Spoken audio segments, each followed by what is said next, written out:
I say good morning, good afternoon, good evening to some of you, regardless of where you are domiciled. And as I did promise you, today is going to be an extraordinary session of our live presentation. Please, if you are not close to a listening device, I will suggest you try and get close to one.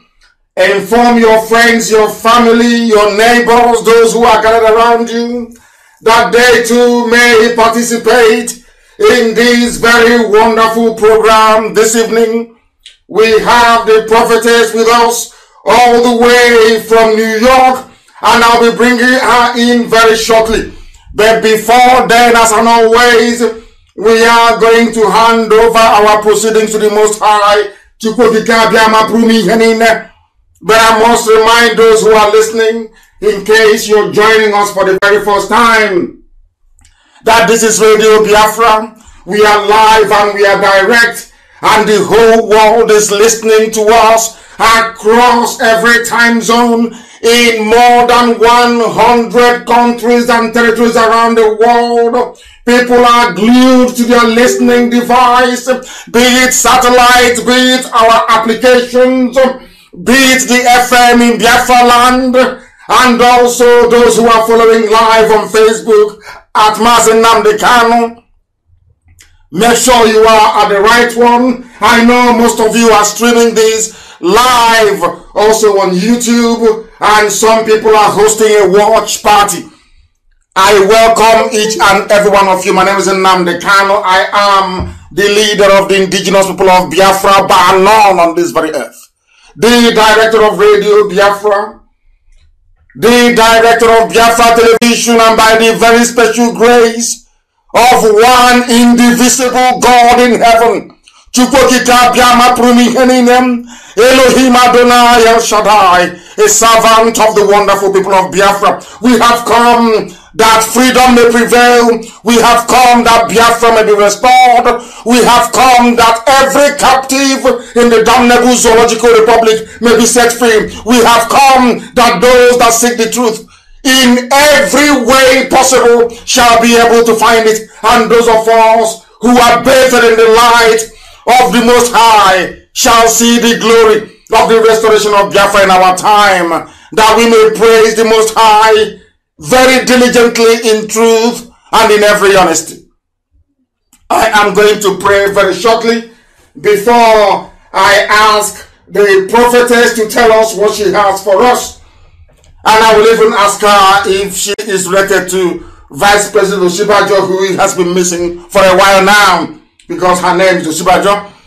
I welcome each and every one of you once again, and we must pray. I am going to pray in English, a very simple prayer. I am going to pray the Lord's Prayer, because when Yahweh Yeshua was on the face of this very planet, he was asked, please, Rabbi, teach us how to pray. And he said, our Father who art in heaven, hallowed be thy name, thy kingdom come, thy will be done on earth as it is in heaven.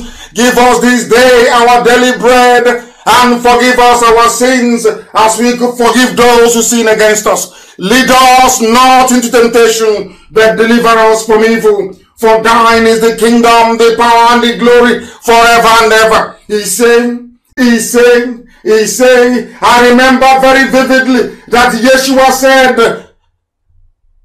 lead us not into temptation.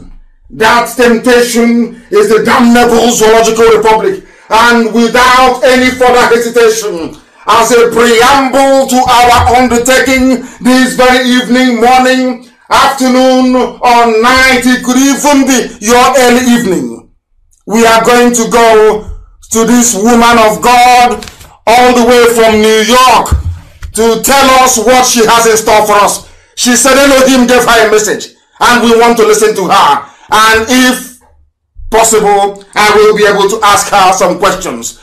Thank you very much, prophetess. Can you please hear me? Can you hear me? Yes. Yes. Thank you very much.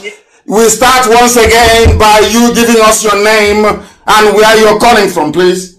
My name is Prophetess Adetutu Osinbajo. I'm here in New York. Thank you very much. You're calling us from New York? Yes, my church Light Evangelism Ministry. Church of Light Evangelism Ministry in the Bronx. In the Bronx part of New York, one of the 5 boroughs of New York, if I'm not mistaken. In the Bronx part of New York, yes. Thank you very much. And why did you decide to call me the other day when we spoke, please? Yes, on the 1st of July, I was in the bathroom when the Holy Spirit came and started giving messages of Nigeria to me. And I ran out and I quickly put my phone and I started recording it on the phone. And when I recorded it, I sent it to a friend. This is what God says. Then I woke up on that Friday because I did night vigil. Waking up to put on the YouTube, I just saw that, wow, this is Senator Nnamdi Kanu that is, I wanted to pass this message to again. And here is, I just saw the WhatsApp and the number. Say, God, you are great. So you want me to pass the message to him? He said, yes. I said, okay, I will do. I quickly had the WhatsApp on my phone and I started texting you. This is what God says. Please, Prophetess, before you continue, I have some few questions to ask you. Are you a Biafran? No, I'm a Yoruba woman. And are you married to a Biafran? No, please. No, please. Have you met me before? Never. I said I saw you on Friday. I got your number on Friday on WhatsApp. Never. Because people be wondering, why would a Yoruba woman be listening to Radio Biafra? And a prophetess, for that matter, somebody who runs a church in New York. I will not be afraid of a message given to me. This is not the first time of giving messages. Even America knows I give messages. Please go ahead. So this is not the first time. When God sent me, I follow. God wants peace in Nigeria. And if you look at my Twitter, I'm always going there to say, God says we should be one Nigeria. We will never be divided. We are one under one umbrella. He has been saying that, I've been going on the Twitter to say that. But on Wednesday, January 1st, he gave me the breakdown of how he wants it to be. He said Nigeria must be in 4 regions. The Northerners, the Biafra, the Ojudua, and the Middle Belt. 4 regions under Nigeria, he said. You are all under Nigeria. No, we are all Nigerians, but we are in a different regions. He said, I've been in different regions. We can make our regions as great as we want. It's in our hands. But in each region, you still have your AP, what are the names of your political parties? They are still there. We still have Asorok. They are still there. We still have vice presidents. And we have president and vice president. We still have our senate. They are still there. But the 4 regions will be bringing out their people. The presidency, when they want to do it, if now Hausa and Yorubas are there, it will turn to the Biafra and the Middle Belt later. Because now it's like the Ojudua and the Northerners, which are called the Fuas. That is Fulanis and Hausas. They are the one that is called the Fuas, which is Northerners. The Fuas, which are Northerners, the Ojuduas, the Biafras, and the Middle Belt. Nigeria should be in those 4 regions. We have a president, we have a vice president, that when it comes to your region to pick yours, it will be your region picking it. You will pick the best candidates you want, and you can trust that it will not go and disgrace your region when it gets there. People you know they can do it. So each region with their political party will pick they will do it among themselves to pick their candidates. And they will go every 4 years, no 2 terms. That is what God says. No 2 terms. They will be rotating it between the 4 regions. If a region brings president out, the other one will bring vice president out. And then we will have what we call the federal and the state tax. Each region and state will take your tax, but there will be federal tax. What will be the federal tax doing? The federal tax will govern the affairs of the 4 regions. So the president and the vice president still controls Nigeria. You want to have your money, have your money. What do you mean by you want to have your money? You mean if I want to have my Biafra currency? Is that what you're saying? Have your Biafra currency, have your Oduduwa currency. But when it comes to interacting, you will still be using Naira. Naira still stands. Whatever you do in your region, we don't care. But Naira still stands. You will use Naira to communicate with other regions. So Naira still have its power. And Naira will still be used internationally. So whatever you are doing in your region, as region, you may have your heads that will come out and always speak to the vice presidents, to the presidents and the vice presidents all the time. It will not be crowd. And in every region, their governors will control each state as they are under the region. And then, as the governor controls, they still have one person. It's not president. It's not. So what you're talking about, in effect, if I understand you correctly, yes, is a form of restructuring. Is that correct?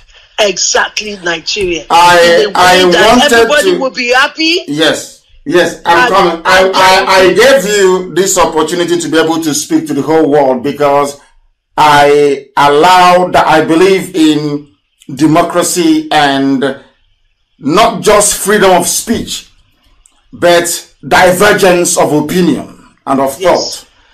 I don't want people to be hearing just the voice of those of us who are campaigning vociferously for an independent state of Biafra.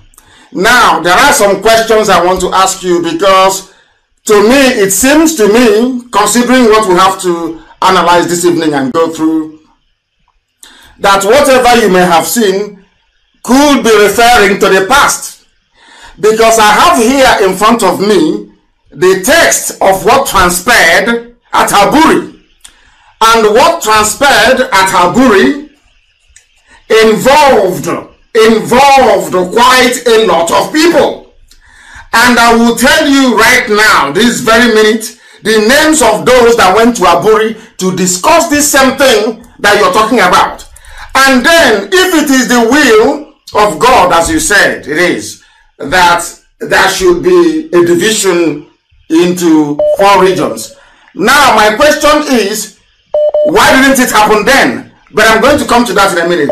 I want to let you understand that what you're talking about has been tried in the past. Exactly what you're saying. No, I'm coming. I don't even know. I'm telling you now that's happened. It is here. I have it here. And I want it to be posted.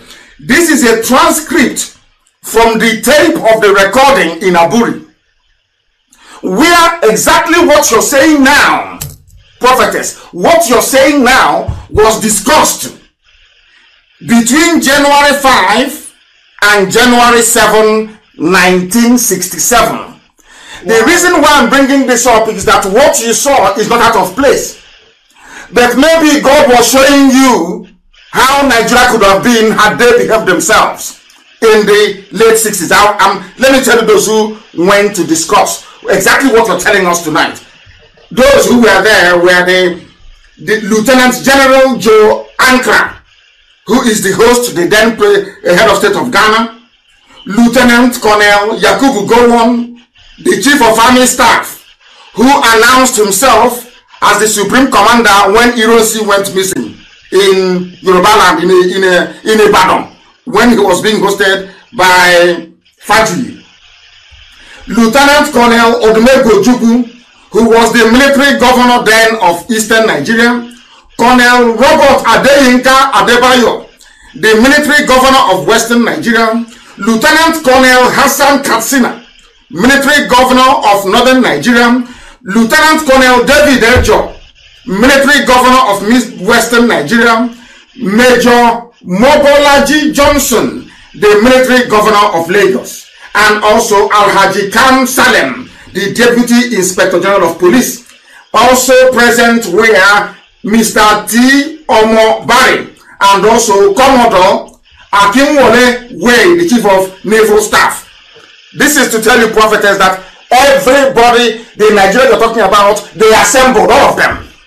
From Fulani or Hausa Fulani, as the case may be, from Yoruba, from the Midwest, and from Biafra, everybody gathered to discuss this thing you're saying in Ghana between the 5th of January to the 7th of January of 1967. Now they discussed all the things that you saw in your vision or in your message. All of that had been discussed in the past. They discussed it. They sat down and they agreed that there will be devolution of power to the various regions within the country.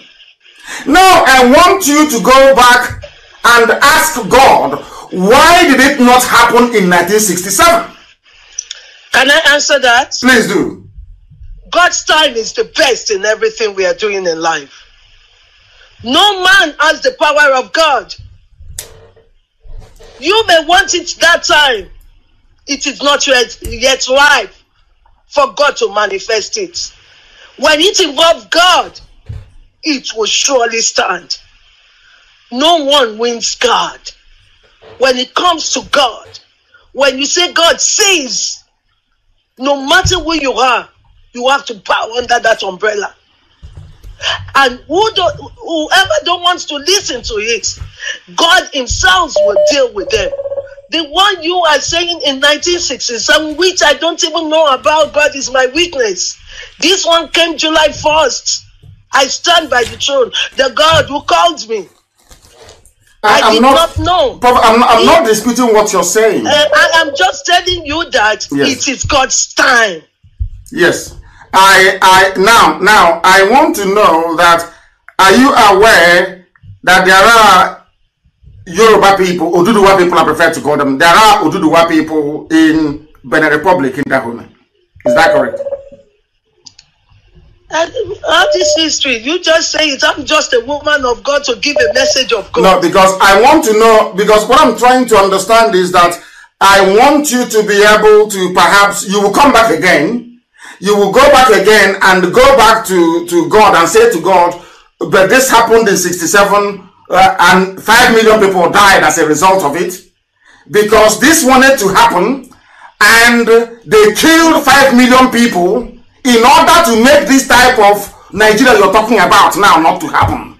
Now, what I want to know is, there are Yoruba people, Oduduwa people in Benin Republic, which is nearby to us, Benin Republic. Now, the reason why I have slight difficulties with this is this. Before the white man came, the Oduduwa people were all one people, from Kogi all the way to present-day Dahomey, Benin Republic. All one people. They speak the same Yoruba language, or should I say Oduduwa language. There was no problem. Now, the God in heaven, they worshipped Oluwa. No problem. Now, the white man came, or should I say Europeans came, and divided the Yoruba nation into two. Now you have a part of them not designed by God. Now you have a part of Yoruba people in Benin Republic, and you have another set of Yoruba people in Nigeria. Now what I'm asking is that why would God before create an entire Yoruba race, and then all of a sudden ask the white man to come and cut them into two? The white man came and cut them into two, and instead of the Yoruba to go back and look for their people and have one beautiful, big Yoruba nation that spans present-day Benin Republic and Nigeria.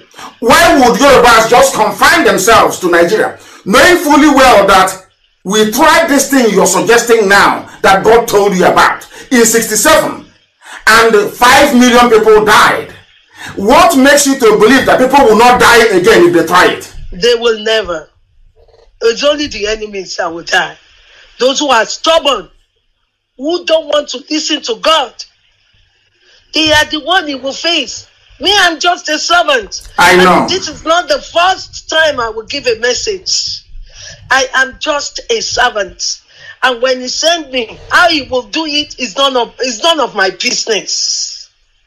I'm just a servant. I accept. He will do it. How he will face the stubborn enemy. What he will do to make it stand. Me, he just told me July 1st. I don't know what is happening before. Yes. So I am saying what God is saying. And how the peace of Nigeria will stand. This is what he sent me to come out to say. And I am saying it. Whoever wants to come and confront me for saying it. No, nobody's confronting you. No. It is I am not afraid of them, because this is the word of God. He said there should be no war in Nigeria, because he said so many people have bought ammunition to kill innocent ones. He said they will face themselves and destroy themselves. He has given the 4 regions under Nigeria. If we did not get it in 1967, as you say, it was not yet God's time. And what is stopping it from happening? Why do we need to fight for it? Because a lot of people, a lot of respected people are talking about a man that I have very much regard for, Paya de Banjo. They are discussing it. People are talking, they've been talking. These are respectable elder statesmen who saw what happened in 67. And most of them are Oduduwa people, and they're talking about it now. Why, if it is the will of God, why wouldn't it just happen? Why do we need to agitate or fight for it? I don't understand. Okay, hold on.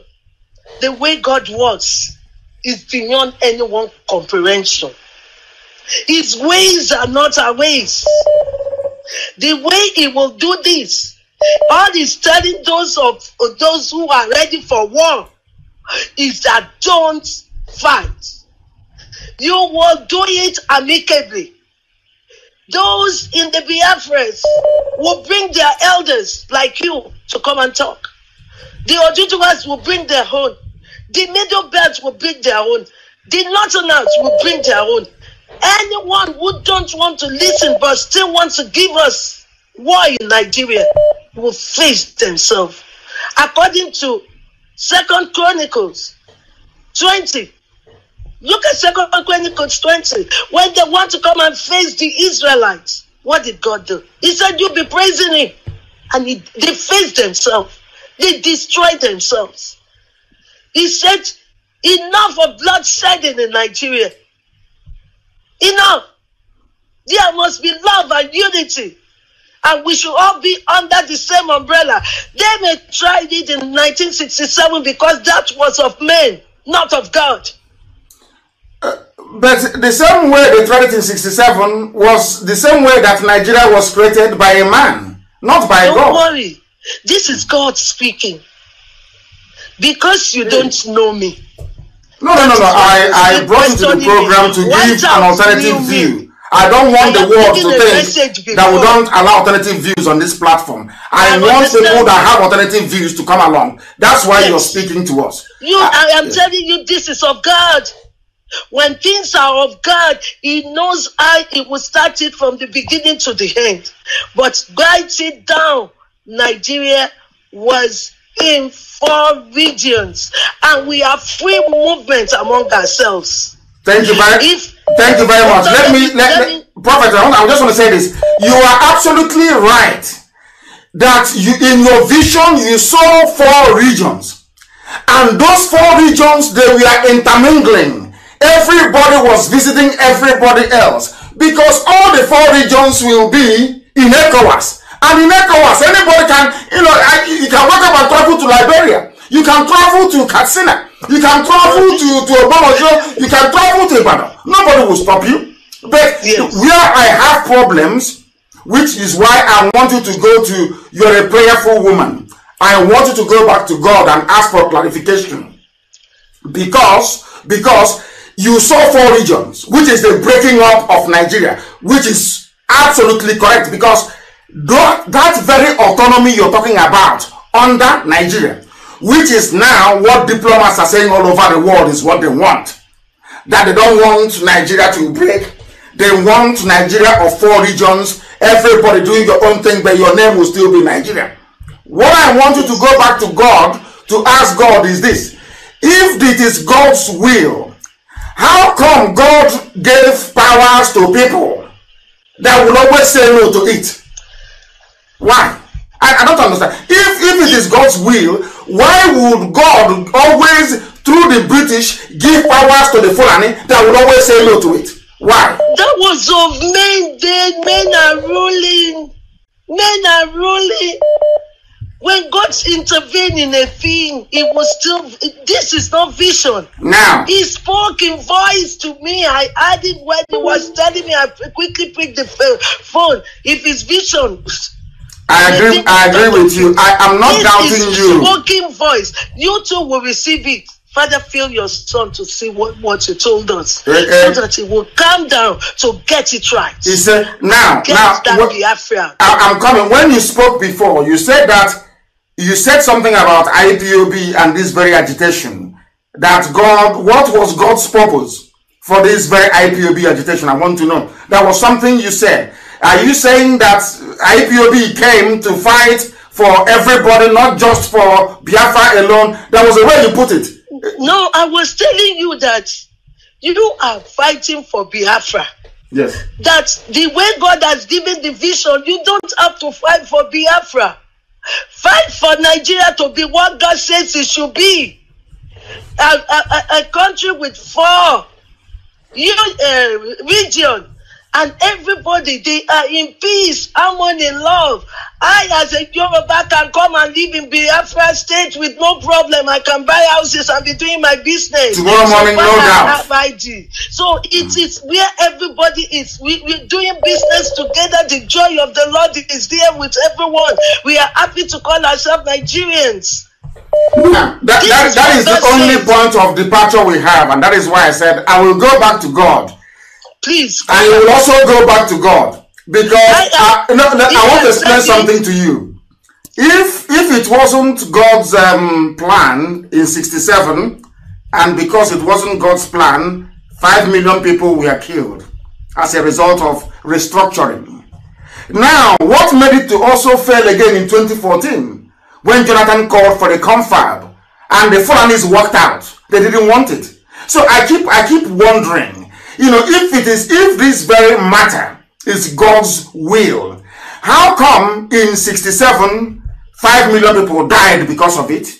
Not to break away. Ojukwu wasn't breaking away from Nigeria. Ojukwu, as this very transcript proves to everybody, was for regional decentralization, autonomy for the regions. Now, 5 million died.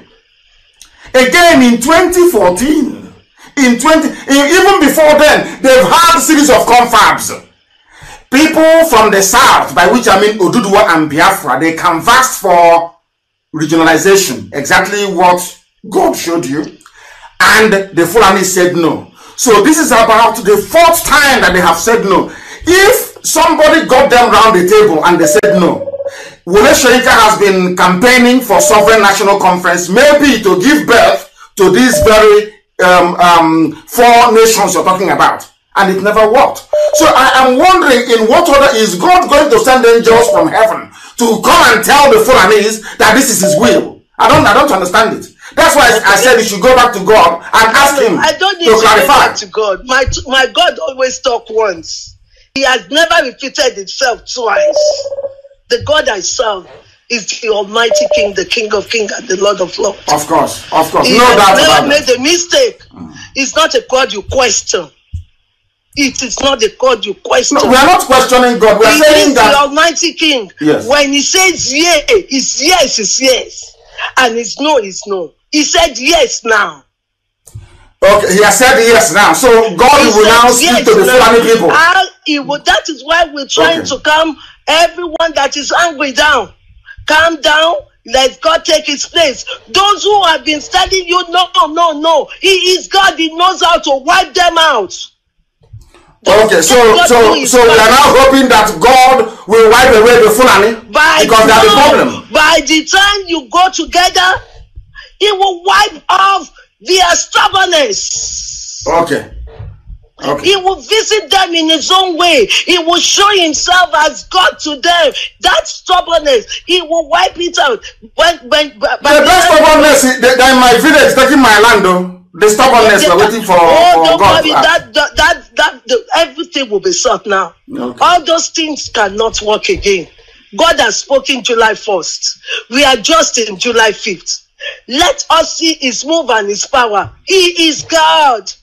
Okay. Thank you very much, man. Thank you very much. Please stay on the line. God. Don't go away. Stay on the line, please. Do not go away. Stay where you are, please. Stay where you are. That was the prophetess. I think it is Adetutu Osinbajo. Is that correct? Oyetutu. Oyetutu. I'm very sorry. I do apologize. Oyetutu Adebajo, who saw a vision. The reason why I brought her to the program is that Biafra is going to be a democracy. Biafra is going to be where people will have divergent views. We don't all need to agree all the time on any particular issue. That was why I brought her in, because the world needs to know that this very platform is democratic enough to allow divergent views to be heard. That is the type of Biafra we are fighting for and we are seeking to build. Now, we know that our God, the God we serve, is not a God of confusion. This is not a God that will mislead or lead people astray or kill his children just for the fun of it. Now, if in 67, 5 million people died, and all through the years, confab after confab after confab never yielded any results, the Fulanis always walk away. I am now at a pain to understand on what basis God will allow something that he did not create to continue to exist. Because God created Oduduwa. That is why if you go online now and you type in, that was why I pleaded with you to allow your daughter to do some research for us. But we have listeners all over the world and we want them to do this research. Now, this is how you know the nations that God actually created. It's very simple. What you need to do is that you go online. You can go to Google if you want. Now, I want to, as I'm talking to you, I am typing into Google. I want to ask God in heaven, who created Oduduwa? Who created Oduduwa? Oduduwa is older than even Britain. So I want to ask God, who created Oduduwa? Very, very simple. If you type it down, you will see that Oduduwa descended from God himself. That is according to their folklore. Nobody created Oduduwa. The same thing if you type in who created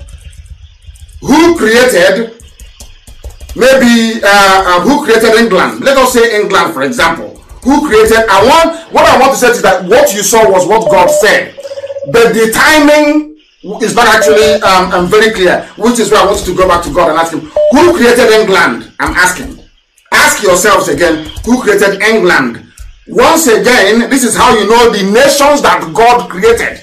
If you type who created England, you will see that nobody created England. They will tell you about who succeeded who came in. The same thing for Russia, for Germany, for every ancient kingdom, even Ethiopia. Ask yourself, who created Ethiopia? Nobody. Now, let us go and ask ourselves, who created Nigeria?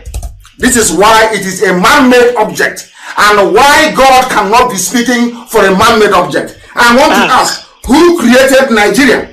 If you want to know who created Nigeria, immediately you go into Google. It will tell you, Lord Lugard created Nigeria 104 years ago. You see my point? Lord Lugard created Nigeria. And I want you to go and ask yourself, who created Hausa people? Who created Hausa? For instance, this I'm telling you the nation that God Almighty built, not man. Who created Hausa people? Who created them? Who created Hausa? Let us go and check who created Hausa people. Nobody created Hausa people. It was founded. There's a difference between founding a nation and creating one. If you go now and ask your Google who created Oduduwa, you will not see any human being. Never. If you ask who created Biafra, you cannot see any. If you ask who created Hausa, you cannot see any. Even if you ask who created Fulani, you cannot see any. But once you say who created Nigeria, you will see a man's name appear. In other words, they are assuming the position of God Almighty. Only God can create a nation.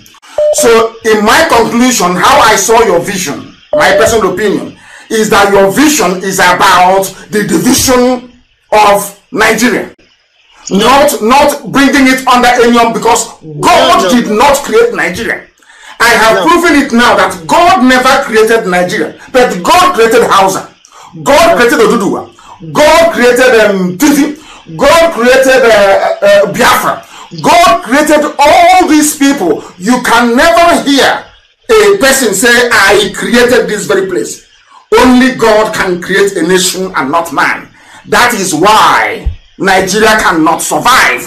Not out of hatred for anybody, heaven knows. And as you quite rightly said, in a divided Nigeria, everybody can go. You're in America. I'm sure you own a house in America. Your church is in Bronx. You own a church in Bronx. Is anybody going to demolish it tomorrow? Is anybody going to deny you your house tomorrow? The same thing I said in Biafra land. We will even go to Oduduwa land, Yoruba, to go and bring.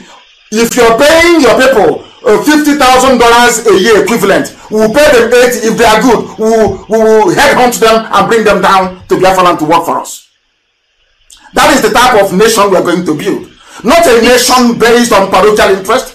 If we see in Biafra land, if we know there is a Hausa engineer that is very good, that can do something, believe you me, we'll go and bring him in to come to Biafra land to work for us.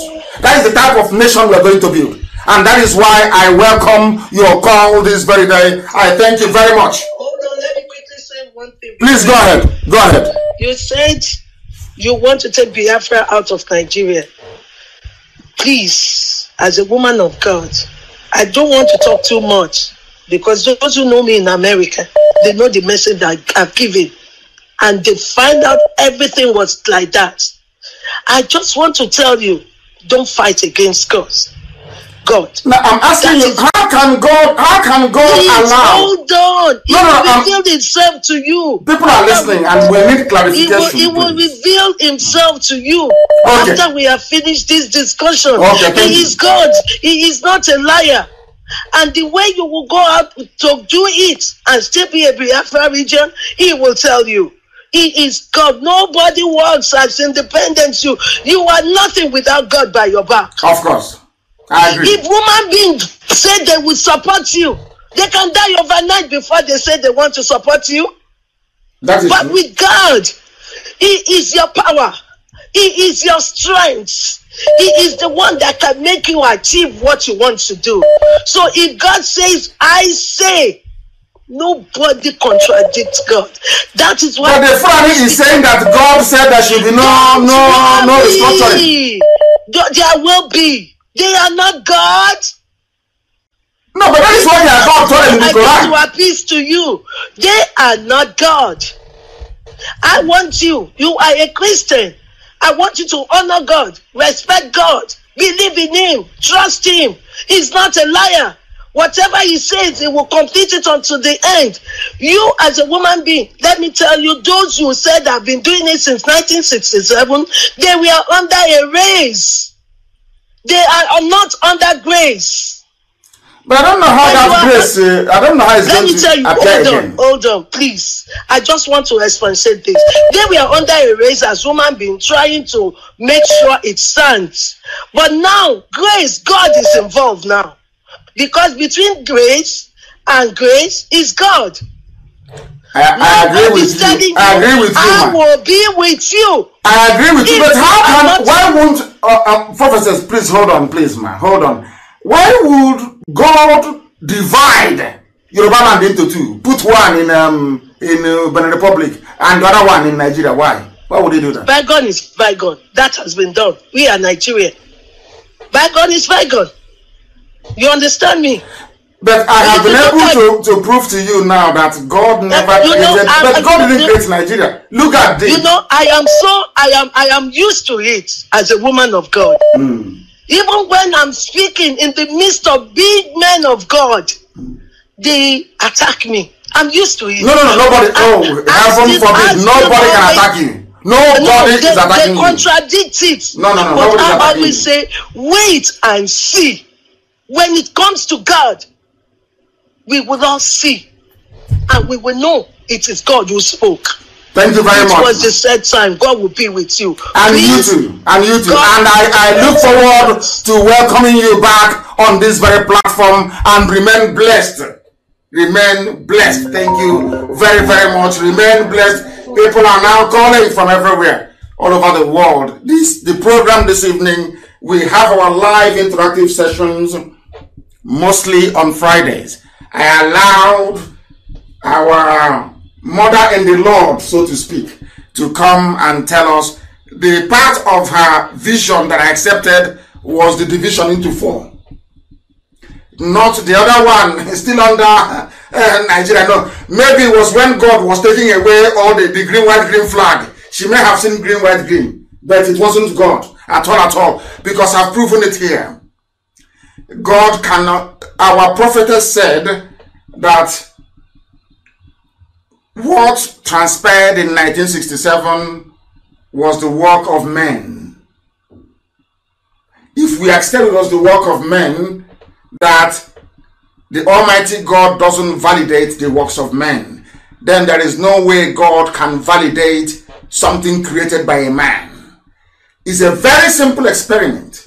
I want everybody to go to Google and type in Google, who created Oduduwa? Who created Biafra? One after the other. All the ancient kingdoms, you know. Who created them? In fact, who created USA? That is very recent. Who created Canada? You can never see a human being's name. But I want you to go and type in who created Nigeria. What you will see is Lord Lugard created Nigeria 104 years ago. Now, if God doesn't respect the timetable of man, why would God validate something that a man made? Why would God divide something he made, Oduduwa, into 2? Put a part of them in Benin Republic, and he didn't do it, it was man that did it. The French and the British that cut the Yoruba land into 2. One in Benin Republic and the other one in Nigeria. How can God do that to his people? And then put them together with half Arabs from Borno? How is that possible? I just want to know. I don't think the vision was complete. But she will go, I'm sure she will come back to us.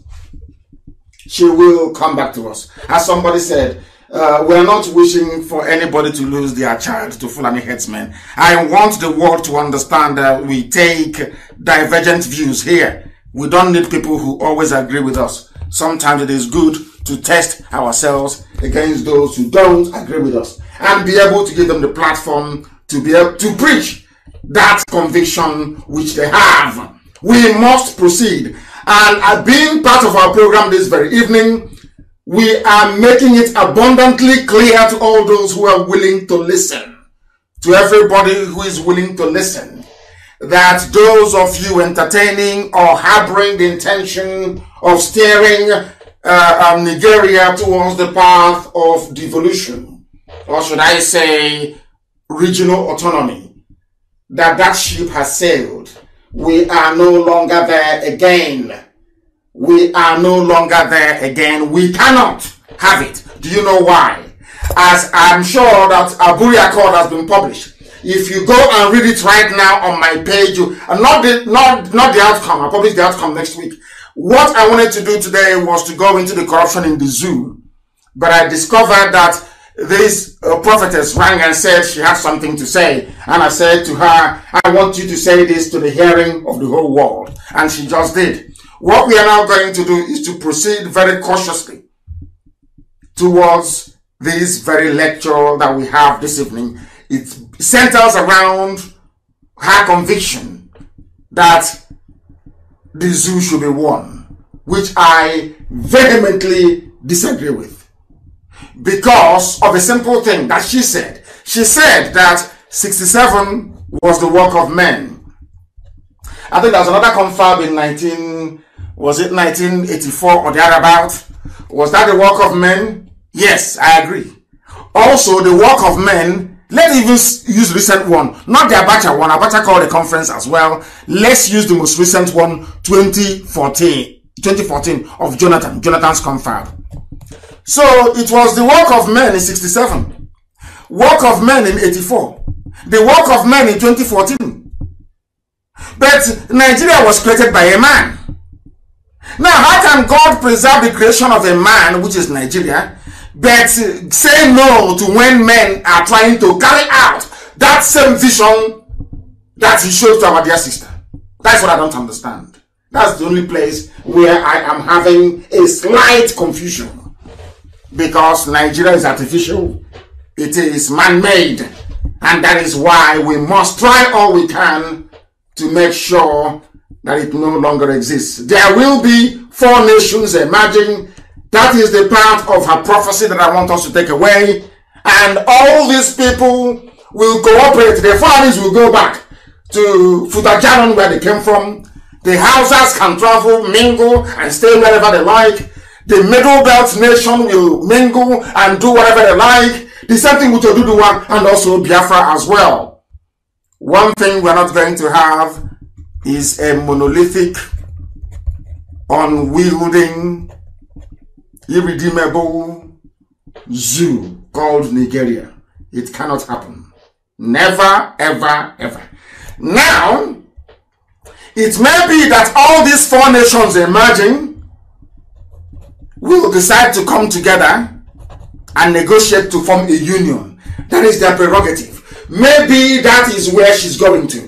That these 4 newly emerged nations from the contraption that Lugard concocted and built may now decide to come together to form a new nation. That is entirely up to them. The people will vote and the people will decide. That is how it's going to be. From here on in, what we decide is what the people want. Because they said the voice of the people is the voice of God. We cannot say God cannot speak to one person. God speaks to a lot of people. So that is why they say Vox Populi, Vox Dei, which means the voice of the people is the voice of God.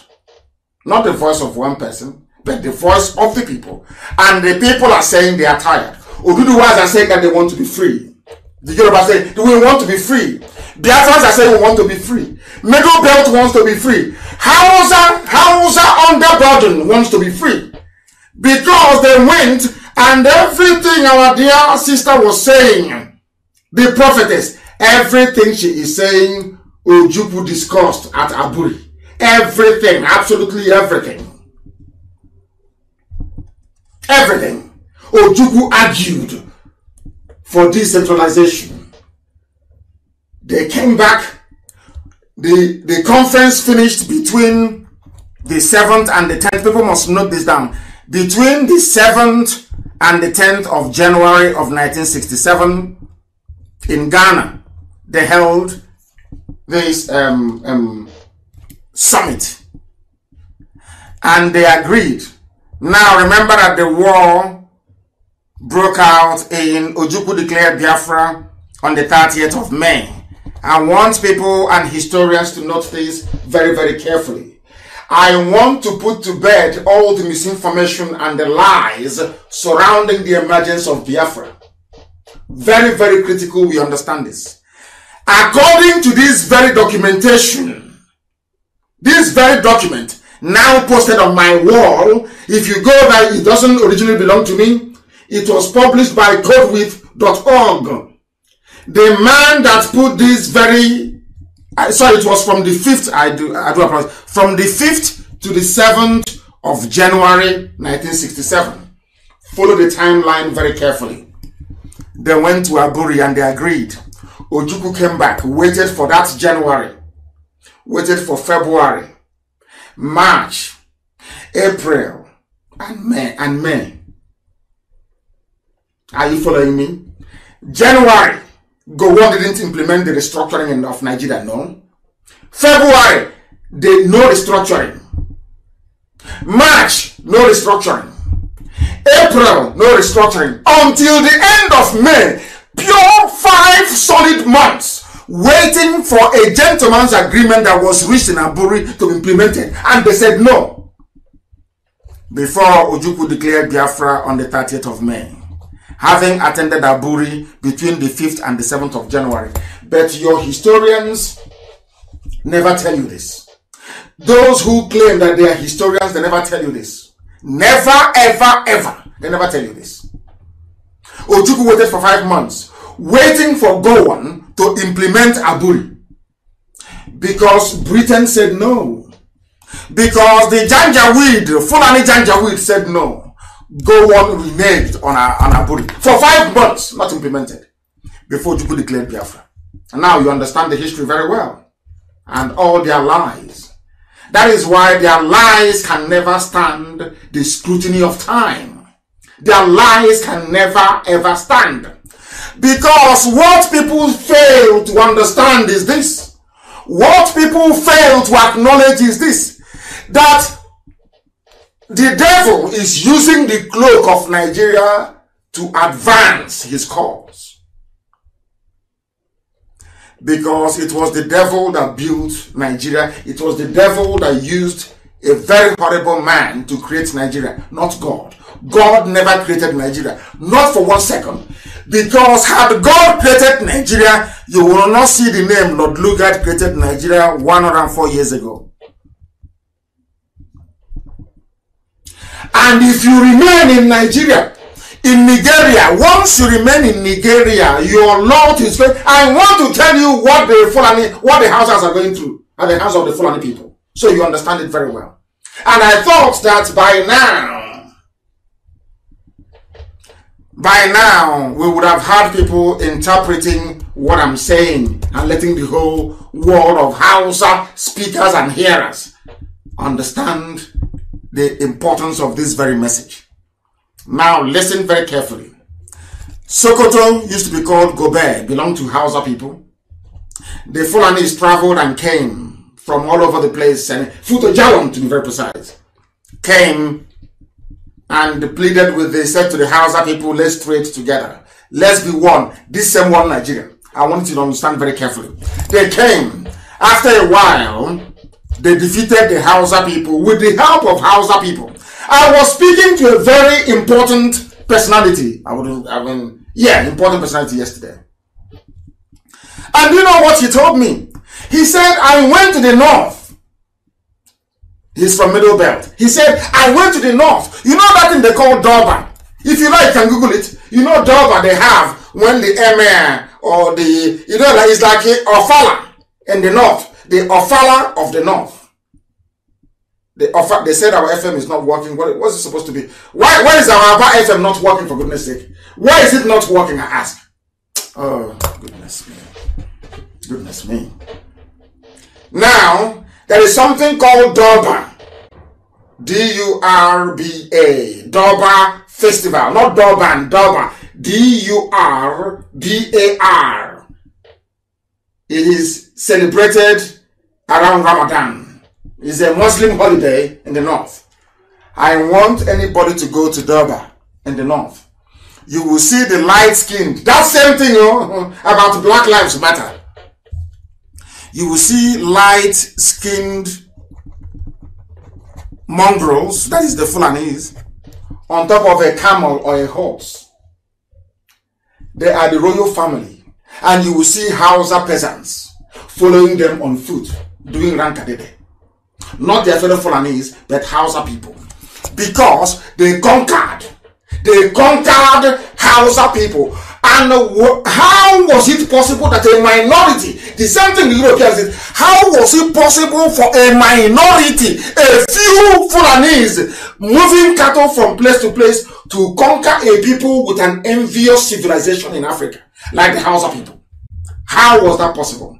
They did it by doing what they do now. They divide you and they tell you they're bringing you something better. They're going to fight corruption. They're going to institute a purer form of Islam. They're going to take you closer to God, and you lose your land in the process. That was how the Hausa people lost Sokoto. That was how they lost even Kanu. They lost Katsina. They lost Kebi. They lost Zazzau. Everywhere they lost. Do you know how they lost it? They lost it because they campaigned against their own people. I am saying this because of the few Efulefus who think that by fighting Biafra that somehow, or talking rubbish, that they're making their lives better. They are preparing themselves for conquest, themselves and their children and those unborn. Do you know what's happening today? I want anybody to tell me if this is a lie. The Sultan of Sokoto, where is he from? He's a Fulani man. He is a Sultan in a land that belongs to Hausa people. How about the Emir of Kanu, which is the heartbeat of Hausa people? He is a Fulani. How about the Emir of Gwandu? He is Fulani, not Hausa. How about the Emir of Kirby? He is Fulani, not Hausa. How about the Emir even of Ilorin in Yoruba land? He is not a Yoruba man. The Emir of Ilorin is not even a Yoruba Muslim or Oduduwa Muslim. The Emir of Ilorin is Fulani, not Yoruba. Not Oduduwa. The Emir of Zazzau is Fulani, not Hausa. The governor of Sokoto State is Fulani, not Hausa. Whereas the Hausa is in the majority. The governor of Katsina State is Fulani, not Hausa. Governor of Zamfara State is Fulani, not Hausa. Governor of Kaduna State is Fulani, not Hausa. Governor of Kano State is Fulani, not Hausa. Governor of Jigawa State is Fulani, not Hausa. Governor of Gombe State is Fulani, not Hausa. Governor of Yobe State is Fulani, not Hausa. Governor of Taraba State is Fulani, not Christian nor Hausa. Governor of Nasarawa State is Fulani, not Hausa. The governor of Borno State is Fulani, not even Kanuri. All the major imams in the core Sharia Arewa zone in the Sahel in the north, they are all Fulanis. There is no frontline imam that is a Hausa man. Now do you understand? Now do you understand what they have in store for you? The more they preach one Nigeria under one unity, the more they enter into you and take you over. They came to Imo State. They could not impose a Fulani man in Imo State. They got the next best thing, which is Hopo Uzodimma. Their stooge and their slave. Their stooge and their slave. Such people can never ever out in this life earn or have our respect. It's impossible. You have come to do us harm. You are working for the enemy. You have come to destroy the children of light. You can never, ever, ever,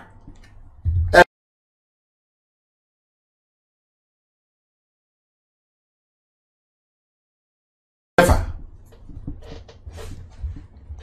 earn or deserve or merit our respect. All the emirs in all the northern states are all Fulanis, not Hausa.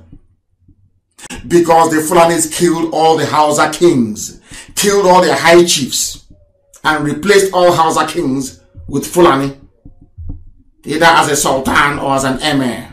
There was a genocide in the north as well. The first victims of Fulani genocide were the Hausas. The second victims of Fulani genocide were the Nupe people. The third victims of Fulani genocide are the Oduduwa people, the Yoruba, the Oduduwa people. And the fourth victim were Biafrans. The fifth victim is now the TV people, those in the Middle Belt. That's how they roll.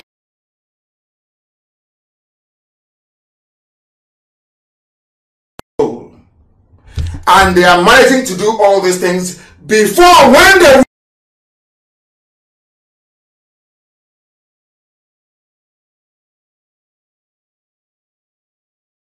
are slaughtering the Hausa people or their kings with the help of their fellow with the help of the it will be like a lot of people. Do you understand it? Do you understand? They tried it in Egala, they succeeded. As I said the other time. Do you understand the mess you're in? All of you toying with this one Nigeria garbage. Do you see the mess you're storing up for your children? All of you should go and write a book, a memoir, saying, oh, I wanted to be in one Nigeria. The Fulanis are coming. Because those who ignore history have a way of repeating it. That's what I've always argued from day one.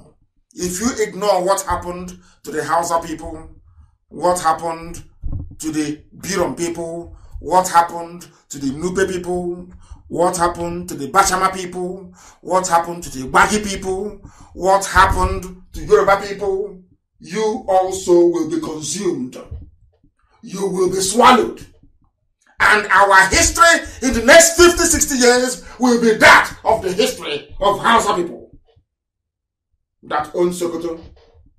Yet, there is nothing there for them. Is that the type of life you want for yourself and your children? Is that what you want? Now you understand what we are fighting for, or should I say, what we are fighting against. The time now is 2 minutes past 8 p.m. in the evening in the blessed land of Biafra. The same number of minutes past the top of the hour, regardless of where you are. And the person who kindly composed this very damage the Fulanis have done to the houses is Okoye Vincent. And I thank him very much for that. He titled it The Bitter Truth. And I want it to be published everywhere.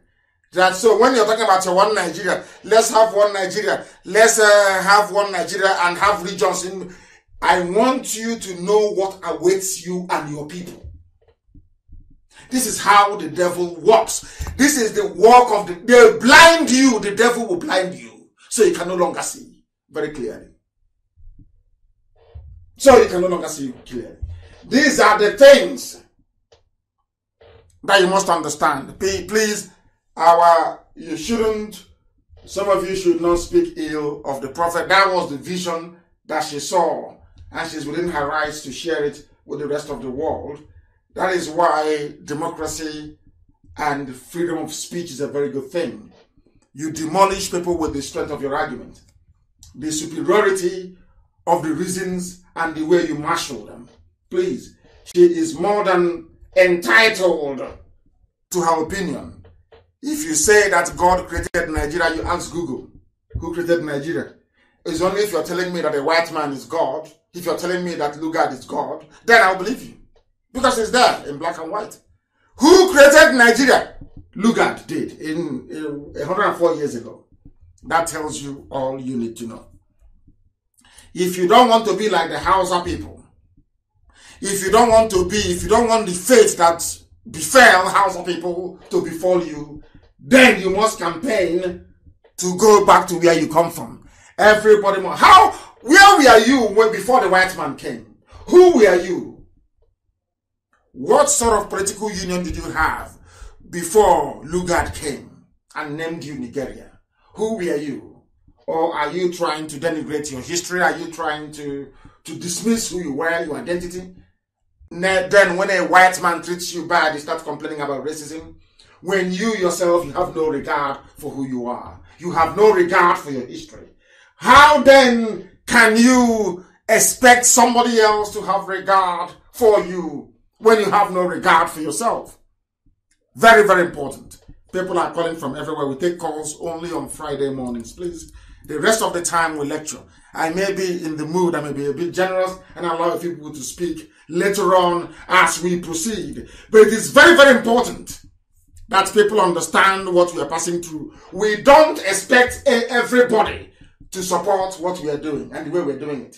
That would be very, very foolish of us. No, not at all. But you better have a very valid reason. Because we have 1,001 reasons as to why we do things the way we do them. That is why we are potent.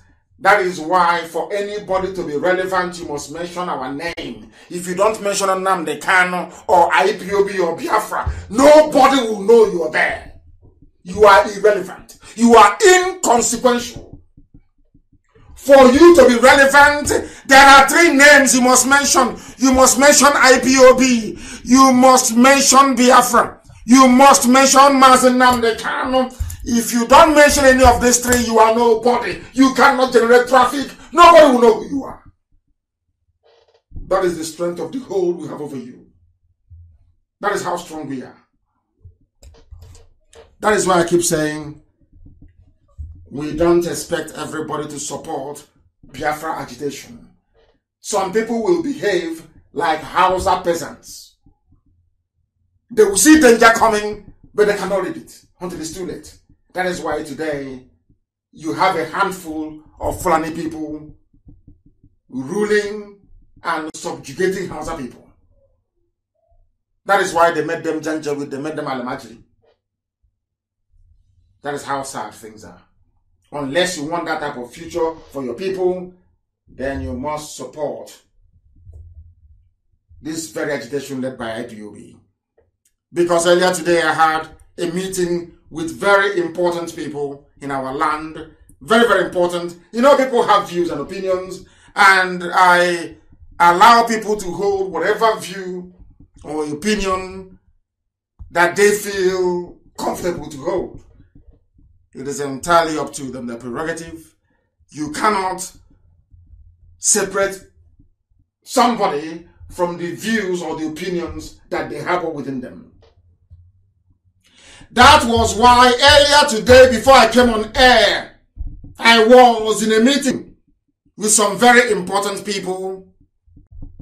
They had some things to say to me, and I also had some things to say to them.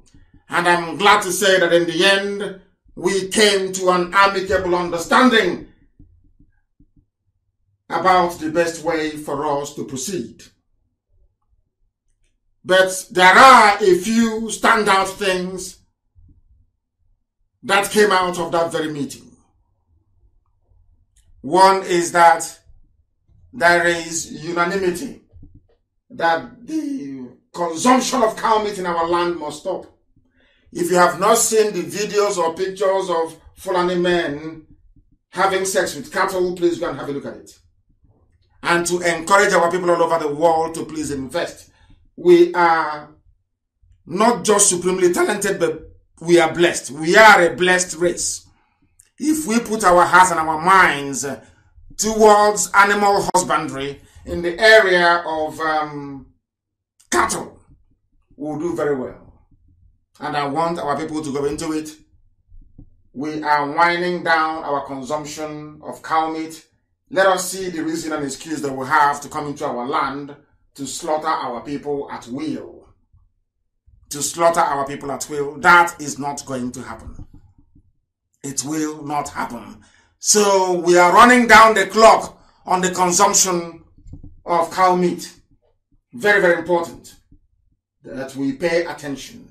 The more cow meat you eat, the more you are not just endangering your life, you are putting the rest of our people in jeopardy. Because if nobody buys their cattle, they will not come. Very, very important you understand this. Please. That was one of the major outcomes of our gathering today. And we are concerned, and rightfully so, I presume, about how we respond to those who disagree with us. They want us to take it easy on those who disagree with us. And I said to them that I will do everything within my powers to ensure that that is the case. And there are people that we are the ones who are hurt because we are the ones that they conspired against to kill. They came to kill us. They conspired to kill us. But unfortunately for them, not all of us were killed. So I have taken on board what they have said because they are men and women that I have a lot of respect for. And going forward, we shall seek a very amicable way for those who may disagree with us in public to be able to voice their opinion without antagonizing those of us who are in very massive pain. That was my assurance to them going forward, and we intend to keep it. We intend to keep it. No consumption of cow meat in our land. It is going to be phased. It's something we are used to from childhood. So it's going to take a while for those local farmers to be able to bring their meat on board. Very, very important, please. Now, those who are complaining that we insult them, that we are not very respectful, should look at what is happening in the north. Should look at what happened in Oduduwa land. And understand that if you have a contrary opinion about Biafra, if you don't believe in IPOB and Biafra agitation, please keep your mouth shut.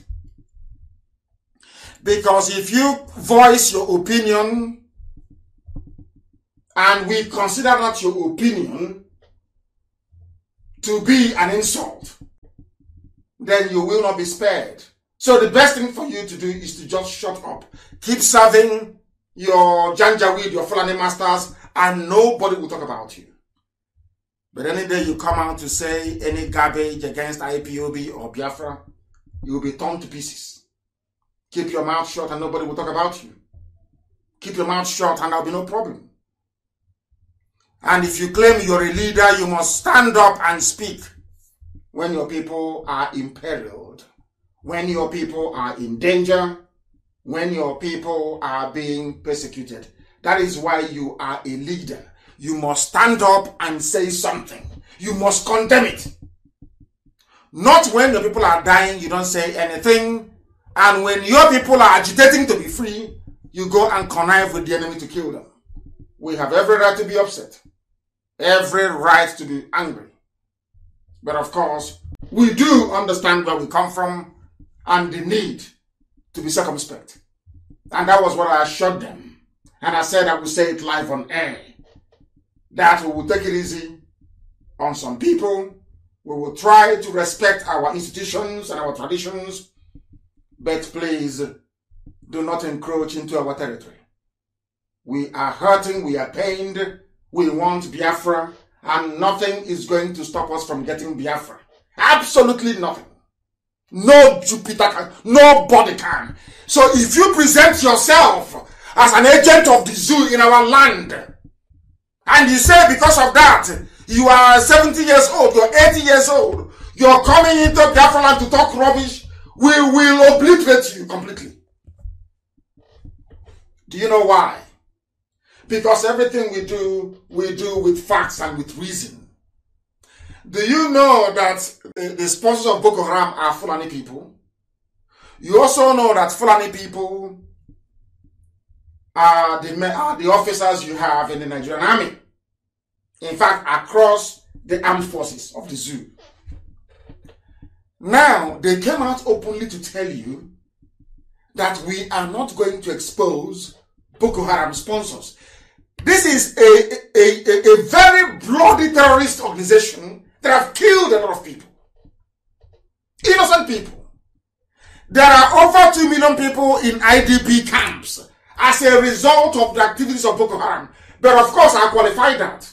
The reason why Boko Haram took up arms is because of the heavy-handedness of the Nigerian police. They were the ones that killed Muhammad Yusuf. Before the death of Muhammad Yusuf, Boko Haram wasn't violent.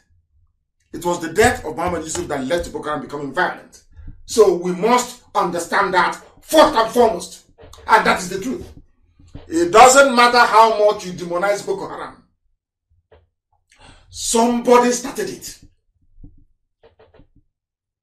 It doesn't matter what you say about Boko Haram. Somebody caused Boko Haram to pick up arms. The day they came to my house to kill me, had they succeeded, do you think IPOB will keep quiet? They would have gone into the bushes. Exactly what is happening in the north. Before you blame Boko Haram, you blame the Nigerian police and you blame the trigger-happy Nigerian army. That is the truth. And now that Boko Haram is killing without mercy, who are those sponsoring them? The zoo presidency wrote a letter, or should I say issued a statement saying that IPOB is spending $85,000 every month in order to stain the image of the already battered, useless zoological republic. So they were concerned, where do they get their money from? But do you know that they are not concerned about who is sponsoring Boko Haram? IPOB is a peaceful movement. We are not armed. Now, I want somebody to tell me the reason why the army is not prepared, or presidency not prepared to name those who are sponsoring Boko Haram, but they are prepared to be looking for those who are funding IPOB. That is yet to kill anyone. What does that tell you? Under such a climate, not only are northern elders protecting 5 terrorist organizations, 5, to the point that they are now shipping terrorists to our land to be raping our mothers, abducting our daughters, and cutting us up. After raping us, they cut us into pieces in broad daylight. That elder you have in Biafra, that elderly man you have, that elder statesman you have, did not come out to condemn the slaughter of his own daughter. Those who are doing the killing, their own elders are not condemning them. I have never heard of a northern elder condemn Boko Haram, or condemn ISIS in West Africa, or condemn Mietiana. No, never ever, ever. Instead, they brought them into the presidency and empowered them. You went to school as an elder. After seeing all these things, that your own counterparts in the north, are not chastising their own children that are coming down to kill us. We that are saying no to these killings, you are the one rising up to be talking rubbish all the time. And we can't spare you. If you keep your mouth shut, we will leave you alone. If you come out to talk rubbish, we will obliterate. I'm telling you, we'll vaporize you. That is a promise. Keep to yourself and then see if you will insult you. No, of course we won't. You don't want. We will not talk about you. But come and tell us nonsense when our people are dying. Then you'll see what will happen to you. That was the pledge I made to them. That is why it has been why we cannot expose Boko Haram sponsors from the army. The Nigerian army has said that it is not their duty to expose those sponsoring Boko Haram. Can you believe such rubbish? Can you believe such nonsense? They admitted that the army knows the people who are heavily backing terrorism and criminality, yet they won't mention them. Now, all these people that came out to go and organize Python dance, what is your justification? The army, the same army you went to call to come to Isiama Faluku to kill people, the same army you called to go to Paul to kill people, the same army you called to kill unarmed people, they are now saying we can't even name those who are sponsoring Boko Haram. What does that tell you about your misplaced and foolish diatribe against IPOB? Do you see it? That is, we're not getting upset with you because you're a human being. No, we are upset with you because you cannot reason very well. You claim you're an elder, but you cannot reason very well. How many times have you heard Oduduwa elders condemn OPC, even at the height of OPC's criminality, when they were fighting police? How many times, I ask you, did an Oduduwa man, an elder statesman from Yoruba land, stand up to condemn OPC? They were fighting police in Lagos. True or false? It's only you people that have mouth. It's only you that can write. Stay on your own and we'll leave you alone. Write rubbish and we'll feed you to the vultures. Simple as that. It's because we live here alone. That is why every idiot comes up and they talk rubbish and they go away. They talk nonsense and they why? But your own daughters are being cut up into pieces. You've said nothing. And you want respect? How is that possible? How, I ask you? How is that possible? Anyway, let Biafra come. That DNA test. Then and then we'll continue what we are doing. Are they going to stop us? Of course not. They can never ever stop us. They cannot stop us. And those of you calling for one zoo, calling for one Nigeria. I'm not the prophetess said God gave her a message. So she's more than willing to express her opinion. But I want you to understand. These are the people you claim are protect. You people don't know you are under a curse. Nigeria is the zoo. Nigeria is a curse. You are so cursed that you no longer reason. Your brain cells are no longer interacting properly. You can no longer put one and one together to get two. That is why you're a Nigerian. That is why you're a zoo animal. Because you don't reason. Are you aware of what's happening in Taraba? The military, the same military you are hoping and praying is going to save you, are busy raping women and children. So in Biafra land, they are Janjaweed. They are busy Fulani people raping and killing. In Taraba, go there and tell them about one Nigeria. You people don't know the mess the zoo is in. You have no idea. No, you don't. Go to Taraba and talk to them about one Nigeria. They will stone you properly. Go to Taraba and one Nigeria. Is it all the lies you're reading about in the papers? Who told you they want one Nigeria in Taraba? Who told you that? Do you know what the military are doing? This is the military. Not bandits. Not Miet Yala with their cattle. Not Miet Yala with their bombs and their AK-47. Not Ansaru. Not ISIS in West Africa. Not Al-Qaeda in the Maghreb. Not Boko Haram. This is the military. So in Taraba State, they are under siege. Everybody is killing and raping them. Army is raping. Janjaweed is raping them. Bandits raping them. Miet Yala is raping them. Everybody is a rapist in Taraba. It is here. According to TV people. These are the people that said no to restructuring in 1967. They said, Ojukwu was speaking all the grammar in Aburi. They said no. TV people said, no, we don't want. We must kill Biafra. We must kill. Today, they are crying. I said to you here on this hallowed platform that everything that Biafra endured, everybody will go through it. Turn by turn. Go on, how far? Go on, how far? How far today? Let me tell you what is happening between the military and people in Taraba State.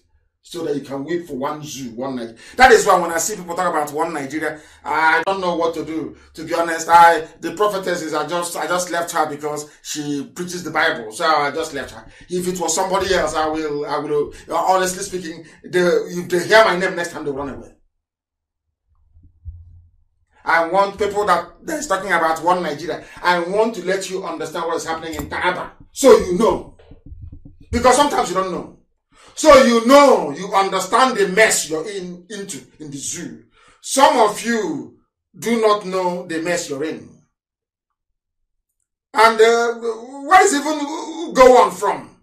Where is it from? Which tribe is it from? That some people, we're waiting for them. He's from a place called, Kanke, whatever that. He's an Angas, or Angas, in Plateau State, very close to TV people. Angas. He was the one they used to kill people. Today, his village is also under siege by Fulani headsmen, but he can no longer speak. He can no longer speak. The TV leaders or TV people from Taraba State, under the aegis of Steve Cultural and Social Association, have accused the military, Nigeria's military, accused the military that they posted the military to come and stop the Fulani Janjaweed from ethnically cleansing TV people from Taraba State. But do you know what the military did? This is Zoo newspaper. This is a Nigerian newspaper, please. They are saying here that they have now accused the military posted to bring peace in Taraba of raping their wives and daughters, also destroying their properties in the name of manhunt for bandits in southern Taraba. You are a Christian in southern Taraba. The bandits are Miyet Yala, who are Muslims. You are attacking and raping Christian women, destroying their homes and property. This is from the army, or not anybody else. From the army. Raping women, destroying properties in Taraba State. Nigerian army. And people have faith in one Nigeria. I don't know the type of planet that these people can. I have no idea where they came from. And they say, oh, we don't want to fight a war. Nobody wants to fight a war. But sometimes, yeah, you're telling me you'll be in your house, somebody will come in, knock on the door, as they did to that woman, take your daughter, take your mother, and be raping your mother outside. And you'll be quoting the Bible. Is that what you're telling me? Is that what you're telling me? Nigerian soldiers. Is that our armed forces? Our armed forces. They are busy raping women in Taraba. Nigerian armed forces. Busy raping rapists. They are. After sleeping with cattle, they sleep with human beings. They have all now been diseased, of course. They've got diseases. Haven't you seen them sleeping with cattle? These are terrorists that they free, they rehab. The only place in the world you bring out a terrorist, you give him army uniform with AK-47. What do you expect? What do you expect, I ask you? What do you expect? What do you expect, I ask you? You're telling me you believe in one Nigeria. In one Nigeria, my foot. One Nigeria, my foot. And my happiness today is that after listening to us, the Hausa people are fighting back. As I speak to you now, the people, they listen to everybody listens to Radio Biafra. They are now fighting back in the north. Enough is enough. But now, imagine this thing had happened in Biafra land. In a place called Zango Kataf and Karolo government area of Kaduna State. They are now facing the Hausas, they are now facing the Fulani people. And the Fulani are claiming they lost 99 people there. I am telling you, if it were some of our elders now from Southern, if we do the same thing to them now that the Hausas have done to the Fulanis, hey, you will see your elders. Hey, stop them. These children, they did not see the war. I am 53 years old. These children, they didn't see the war. They have done nothing. Hey. Have you had any elder from Zango Kataf talk rubbish? Because their youths are fighting back against those killing and raping their women. If it's in Biafra, you see one idiot in Abuja saying, I'm a senior advocate. I'm writing now. Let me write. I'm asking them to use their brains. Look at the elders. I'm asking all those Biafran elders, all of them across the board, especially the Igbo ones.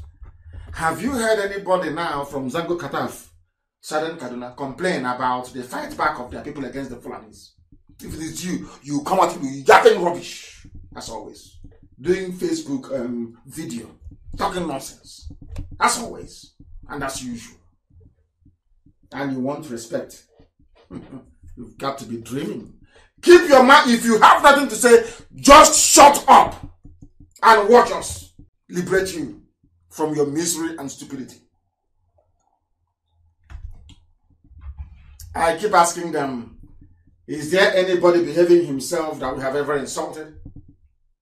If you behave yourself, how can we insult you? It's only when you bring yourself out as somebody, then we'll tell you where to sit immediately. There's a place called Atiak Chiefdom in Zango Kataf and Sam Chiefdom in Kauru, where between June 11 and 13, a corpse of a man was found in a farm in a dispute that claimed the lives of 448 cows. They took the war to the Fulani people. And now they are running away. That's how you, if you keep the one Nigeria, the police that are armed that are raping people, is who you're going to call. They think we are foolish. Of course we are not. And can never, ever be. And too many calls today. I will try and round up very quickly, maybe take some of your calls. Some of you are calling so much. So much. You are talking about restructuring. Let's restructure. You did not restructure in 67 when every part of the zoo was represented in Aburi. All of them, all the leaders were there. They agreed. Nothing happened. Nothing came of it. Nothing. You had confab after confab, culminating in the one Jonathan had in 2014. The Fulani said no. And you said you're still saying that God told you it's going to happen. When? Oh dear. Let's continue. And as a consequence and as a result of the unbridled stupidity of those that call themselves Nigerians, 43% of the total population of poor people in the world will live in the zoo, in the damnable zoological republic. That is the gift of the Fulanis to you. The Fulanis have now given you a gift. 43% of the world, the global population of poor people will live in the zoo until according to World Bank. This is from the World Bank. All in Africa. No, in three countries actually. In India, in Nigeria, and in Congo. Anywhere you see bad news, you will see the name Nigeria. Anywhere there is which is to show you that God has never been with Nigeria. Never. God did not create Nigeria. Never did and can never. I don't know why some of them are graduates. I don't know why they struggle to understand this. I don't know why they struggle to understand it. The projection came after the Washington-based development lender, the World Bank, said on Monday that the pandemic could drive between 70 to 100 million people into extreme poverty in 2020 as the global economy faces its worst recession in 80 years. This is what you get when you put Fulani in power. Your life is a complete mess. A complete mess. Yes, as our people are writing from Facebook, Chima. And also, of course, you have attention seekers everywhere. If they don't come to make noise, how are corrupt politicians going to give them money for data? They must make noise. That is who they are. They must make noise. Always, they must make noise. The zoo is going to have their own fair share of poor people all over the world, only in the zoo. Tomorrow they will say, we are Nigerians and we are proud. Very, very sad indeed. Let me try and take people. A lot of people are calling and calling. I don't know if at all they're paying attention. The caller on the phone, can you hear me? The caller on the phone, he cannot hear, he's not paying attention. The caller on the phone, can you hear me? Yes, I can hear you. Good evening. Good evening to you. What is your name and where are you calling from? Good evening. My name is Henry Nnabugu, or Uche Nnabugu. I'm calling you from Southeast London. Thank you very much. Please go ahead. Okay. Well, first of all, I'm just so elated tonight, talking to you directly.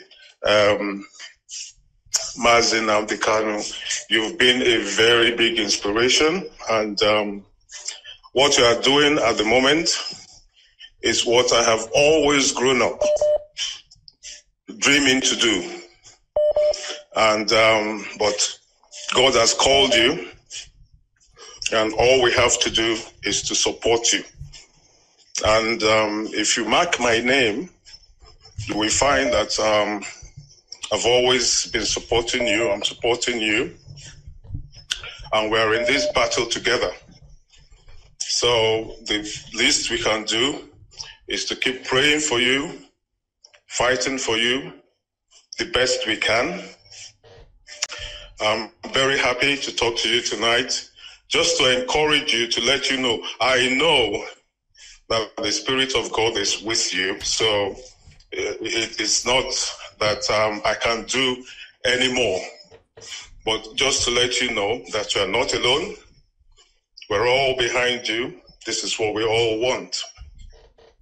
Thank you. Are you hearing me? Like the world, not just me, the whole world is listening. Over 1 million people are listening. That I know, for conservatively speaking, of course. Please go ahead. I'm very happy talking to you. You're my brother. And, you know, I'm just so overwhelmed that I can get through to you and actually talk to you directly. I'm so happy. And after this, I'll be finding a way to get through to you. There are things that I need to talk to you about, which are not really for, you know, general or public. Try and call back immediately after this very broadcast. You call me back and I will take your call and we shall discuss. Thank you very much, okay, Uche. Thank you for calling. Can I just say one thing of course you may. Go, please, back. Go ahead. Okay. Now, about your guest tonight, your prophetess guest from the US. Our prophetess, not just mine. She belongs to all of us. All of us. All right. Our prophetess guest tonight. First of all, I like to, I appreciate you for being such an open-minded person. You have demonstrated tonight, you know, that against what people are saying about you, you are open to diverse opinion. You listen to everyone. You're not just imposing, you know, your beliefs or thoughts, but, you know, you listen to other arguments. Of course. My view is this. That woman, and a lot of people are like that. You know, I'm not trying to discredit anyone, but people kind of like reason something out, have an opinion, and they want to put it on God to give it some weight. Do you understand? Now, is that what you think? Is that what you think she's doing? Well, I am 100% sure about that. See, in the Bible, God never used any prophetess. There is no woman prophet in the Bible. Read the whole Bible from Genesis to Revelation. You will not find one. What they will tell you when you ask them is that, oh, what about Deborah? Deborah was a judge, not a prophet. And when God appointed Deborah as a judge over Israel, he said to them that it was as a punishment to the men of Israel who were disobedient to him, so that you know that it wasn't really in God's plan that a woman should be a prophet. Do you understand? Yeah, I'm listening to you. I'm not a theologian, so I'm not an expert in that very field. Okay. But I'm willing to learn from you, please. Teach me. I want to learn. Without prejudice to our prophetess guest tonight, a lot of religious jobbers, that's what I call them, they are jobbers, right? Would, you know, reason out something or think of something, think an alternative to Biafra, which they are scared of. I know these people very well, believe me. I know them very well. They are so scared of Biafra and they're thinking, okay, what is the alternative? What next alternative can we offer them? And by the way, you are actually right. You're actually right. The prophetess was a title that was given in recognition, not that the Bible, because it is actually in parentheses. So not that you have somebody called a prophetess. Nobody was called a prophetess. That I've seen it now. Nobody was called. It's just a term of endearment. There is no such thing. I can tell you that. They have all these followers and, you know, all that because our people, or should we say their people, are just such people who are always looking for the easy way out of everything. You know, they have this escapist attitude where they just believe in this ecclesiastical, you know, divine intervention in their life. So whoever puts themselves forward as coming from God, they all, go there and, just obey them and listen to them. Can I ask you a question? I believe you go to work every day. Is that correct? Are you a student? Do you go to work? Well, I am a compliance consultant. I'm a lawyer. Oh, very good. By training. Now, if you don't go to work, will you get paid? Sorry, what did you say? If you don't go to work, will you get paid? Will you get paid? If you don't work, will you get paid? Of course you will. Of course you will. You will not. No. You will not get paid. So that even though God has a plan for you, has a job for you, you actually need to go to work in order for you to get paid. Is that correct? Exactly. Okay. I'm just asking. You're right. You're absolutely correct. But here, in Nigeria or Niger area, they don't want to work to get paid. So whoever can tell them that they can get paid without working, they will all come to that person, and the person will end up, taking from them collecting the few they have. Collecting the few they have. Exactly. Very sad indeed. That's what's going on there. So and whoever talk to wants me, my dear brother, please talk to me again after this very program. Let me take this very call that is coming. Try and speak to me after this program. The caller on the line, can you hear me? He is not paying attention. The caller on the line, can you hear me? For the last time, can you hear me? No, they're not paying attention. The caller on the line, can you hear me, please? The caller on the phone is not paying attention. The next caller, can you hear me? Hello. Yes, please, your name and where you're calling from? My name is Nnamdi Kanu. I'm calling from London. Hey, you people have woken up in the UK all of a sudden. Please go ahead, Obin. The world is Nnamdi, I'm very proud of you, because I'm from all my heart. Oh, wonderful. A blessed land. Wonderful. Thank you very much. Yes. I'm very proud of you. And just in continuation to what the earlier caller said, that woman has Rasputin spirit.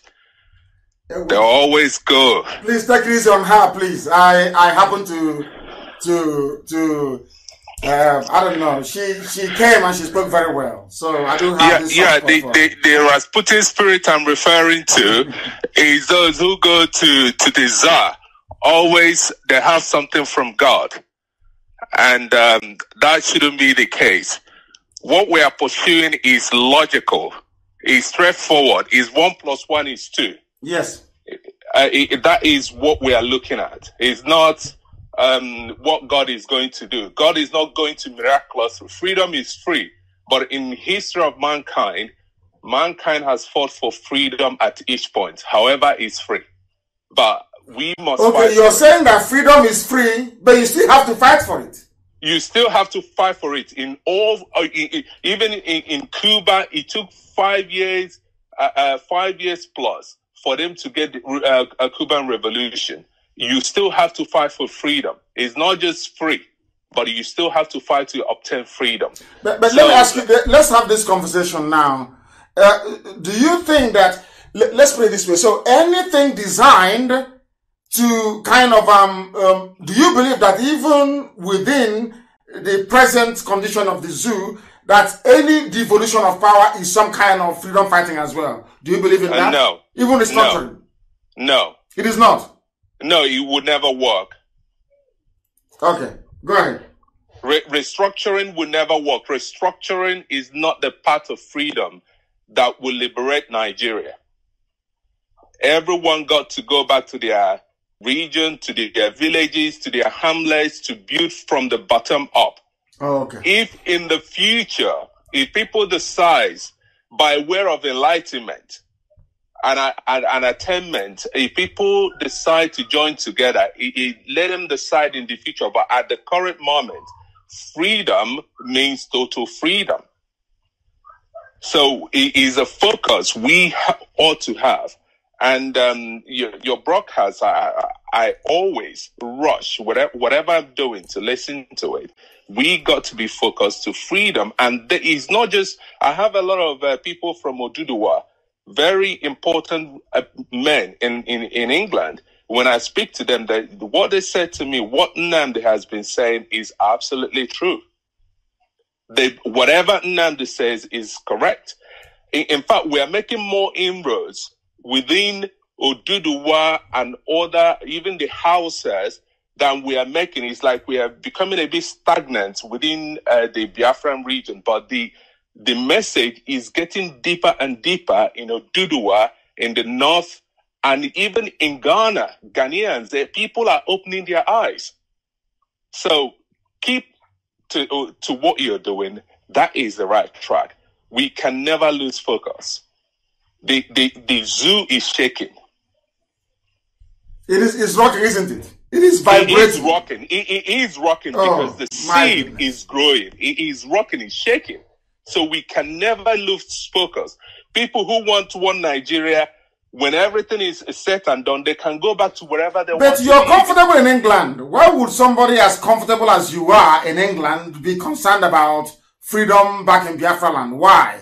Why don't you just give up and say, like those in some of them in Abuja and Lagos, and say, to hell with it, I'm in England?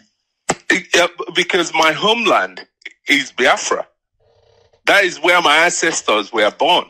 That is my homeland. And the freedom of my people, the freedom to go to their farmlands, the ancient farmlands, to go to, in my dialect, they call it go to Uhu and go to ancient home. It is something that is our right, and we can never lose sight of that. England, my children and my grandchildren are not English. As much as they were born here, they are raised here, but still there is a place called Uhu.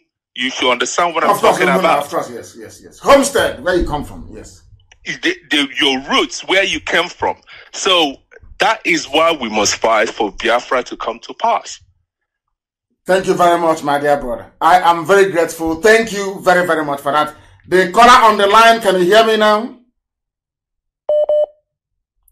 Somebody's on the line, they don't speak. Can you hear me? +7. Can you hear me? Not serious. The caller on the line, can you hear me?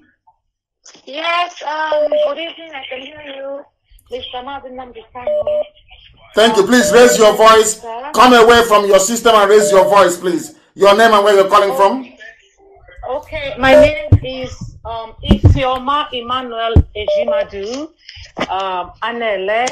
I am from Imo State. Hello? I'm listening to you. The world is listening. Please go ahead. We are all listening to you. Hello? Go ahead. Yes. I've been trying to reach you. Even the other day I tried to call in, but I couldn't get you because there's a lot of callers.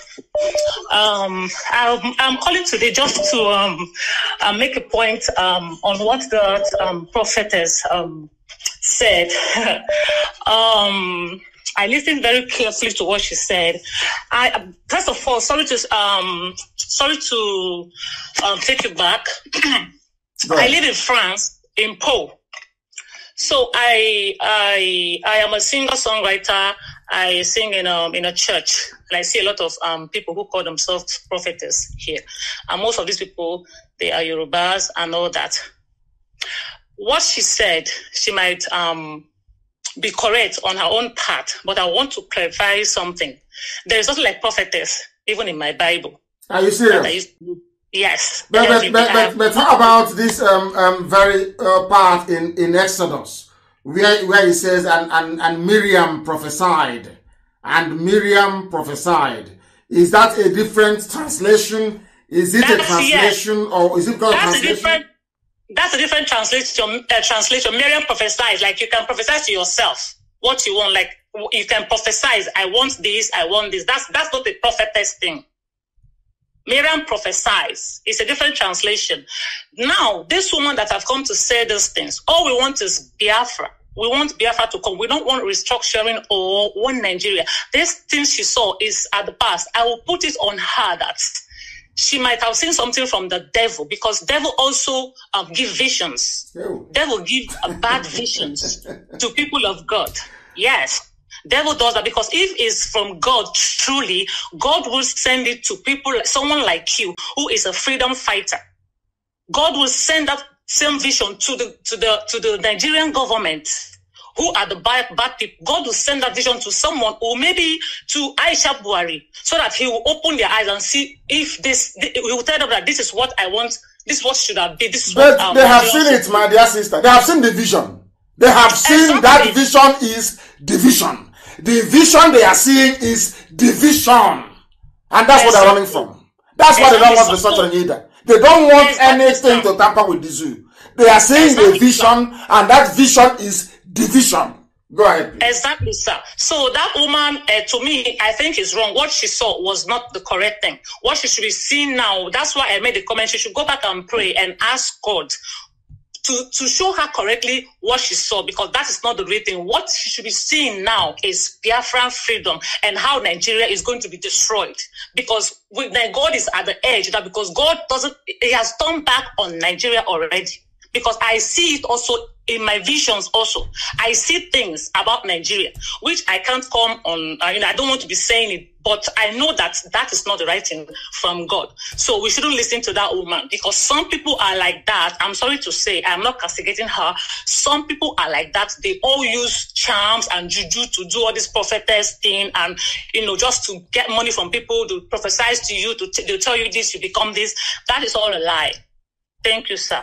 Thank you very much, my dear sister. Thank you very, very much for that. An eye-opener, if I may say. The caller on the line, can you hear me? I have a caller on the line. Can you hear me? No. The caller on the line, can you hear me? Yeah, Mazi Nnamdi Kanu, I can hear you. Thank you very much. I'm calling from Las Vegas, Nevada. From Las Vegas. In Abacha, Las Vegas. Are you doing gambling? I can't do gambling. I know in Vegas they don't have gambling. Please, your name once again, if you may. My name is Chim Oduze, Mazi Nnamdi Kanu. Oduze, welcome. Thank you very much. Please go ahead. Yes, like what our prophet has said, if God so loved Nigeria that he has been giving us Obasanjo, Gowon, Buhari, even our brother Jonathan. Now, this kind of love, you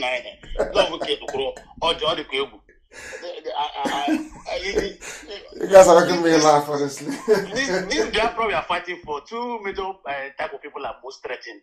One, our political leaders, two, our religious leaders. No matter the front they come with, no matter the name they come with, prophetess or bishop or his royal highness or his holy of holies, whatever thing they come with, they are threatened because of they have laid so much foundation on. They've been ripping off our political leaders have been ripping off. We will cry to them. They will take the little ones we have in the name of tithe and seed and offering. So they are most threatened. Now people talking about restructuring because of I commented on Mazi post today. They've been talking about because of this restructuring they killed 5 million Biafrans, Igbos in 1967. Yes. 2020. Yes. 2020, they're still talking about restructuring. Then I asked them after how many years? After how many years? After how many years? 50, after 53 years. 53 years. After death, after killing 5 million people, confab after confab, constitutional conference, everything, even 2014 here, only yesterday. Yet he hasn't come. And yet God wants to still give us the same thing. I don't understand. At this level, we're not supposed to be deceiving ourselves. They've used that word to deceive us, to delay us for a very long time. We're no longer going to stand for that word. You want to restructure a country that doesn't have a structure. How can you build it? How can you restore? How can you build? Okay, you want to build a 3-bedroom flat on a bungalow. You first of all scatter the bedroom flat and start to build a foundation that will carry a 3-bedroom flat. You scatter the bungalow and build a foundation that will carry the 3-bedroom flat. You can't build a 3-bedroom flat on top of a foundation of bungalow. It will collapse. So there is no structure to be restructured. Now you're talking about restructuring. Because of restructuring, common sovereign national conference that was not even supposed to touch every part. So it was meant to aid a little part of the structure. They vowed that they will dismantle Jonathan. They chased away Jonathan because of him calling for sovereign national conference. How does that make sense to anybody? There is small common electoral reform that they ask them. Reform electoral reform now so that people can vote from any part of the world, so that there will be accountability. So that when they're after election, within 1 hour, there will be a result to be announced. Common electoral reform. They cannot do that one. Now you're talking about a whole restructuring. You're talking about them. They've gotten us where they want us. So what you are saying is that even the simple things they can do to make life better, they cannot do it. Talk less of a much more bigger thing that will bring freedom to people. To people, common electoral reform, common time, this little one, they cannot do it. And you're talking about collapsing a nation, the structure, they take away the oil wealth from Dantata, take away the oil wealth from Alakija them. That is the structure we're talking about. You're taking away the oil wealth from them. And you want to restructure that. You want to sit down and listen to you. You want to give the Southeastern region economic independence. That is the structure we're talking about. It cannot work. It can never work. Nobody's talking about the structure. We're talking about a total decimation, total destruction of that evil jungle, evil forest they call a country. After 60 years of independence, there's no electricity. There's no common running water. You want to restructure. Restructure what? Prophetess come and give prophet. We should stop listening to these people. There's one person God has given us to us, which is Mazi Nnamdi Kanu. Then they know. Then they are doing every nonsense. Prophetess, we have decimated our prophecy here. Mas, thank you so much. God bless you for what you've been doing. Thank you very much, and bless you too, my dear brother from Nevada, from Las Vegas. But he is not in a casino gambling away his life. He is working very, very hard to sustain himself and his family, and also to support this very effort we're making to free everybody. I saw somewhere in the Bible, I saw somewhere, and Miriam the prophetess, the sister of Aaron. I don't understand this one anymore. This is another, because I've been going through the various translations. That is why if they can harmonize all these things to make life easier. In some Bibles, there is no female prophetess, depending on the church you're going to. And in some other ones, there are. So they need to harmonize this. So to be very clear, I'm looking at it here. I think Exodus 15, 20. And Miriam the prophetess, the sister of Aaron. This is another translation. It's also, oh my goodness, it's so confusing sometimes. Thank you very much. I don't know who else is on the line. People are calling today. Let us try and take their calls if they want to speak to us. The caller on the line, can you hear me? Yes, please, your name and where you're calling from. Thank you very much. My name is Nnamdi Kanu. I'm calling from Iguacha. From Iguacha, our capital. Please go ahead. Yes, sir. Thank you very much, sir. Sir, I've been listening to what the prophetess has been saying, and frankly speaking, I'm not convinced anywhere of everything that she has said. So you can't take away anything from what she said? You don't believe her? Yes. One bit, not even a single word from her. Because I don't understand why God will allow. Let me say this. These are not. Let me say that Biafra did not die, but 5 million people died. Why will God allow 5 million people, innocent people, children? I have seen the children, innocent children, from a year, 2 years, and 5 years and 7 years. What were their offense? That God will allow them to die, to suffer such pain. I'm so pained in my heart because I don't know why would God allow such thing. I was trying to send a message to know that to ask her, does human being create a nation? Just answer the simple question. I've not seen, I've Googled, I've searched in YouTube, in Google to know if there's a place that human beings will create a nation. I've not seen that such answer. It doesn't exist. There is nowhere in the history of man except Africa that a human being can come and be credited with it. Do you know what insult that is? Do you know how insulting it is? Oh my goodness. That a fellow human being created a country for you. Come on. That's terrible. I was so ashamed for her to even speak of such. Because I don't understand in a place where in Africa we exalt insult. We exalt it in a way that as if God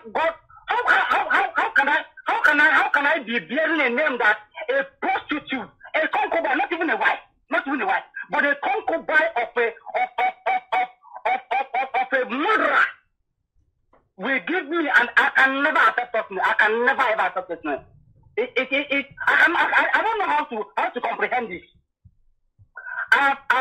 researched in after all of it. I have researched everywhere, but I don't see where a human being can create a nation.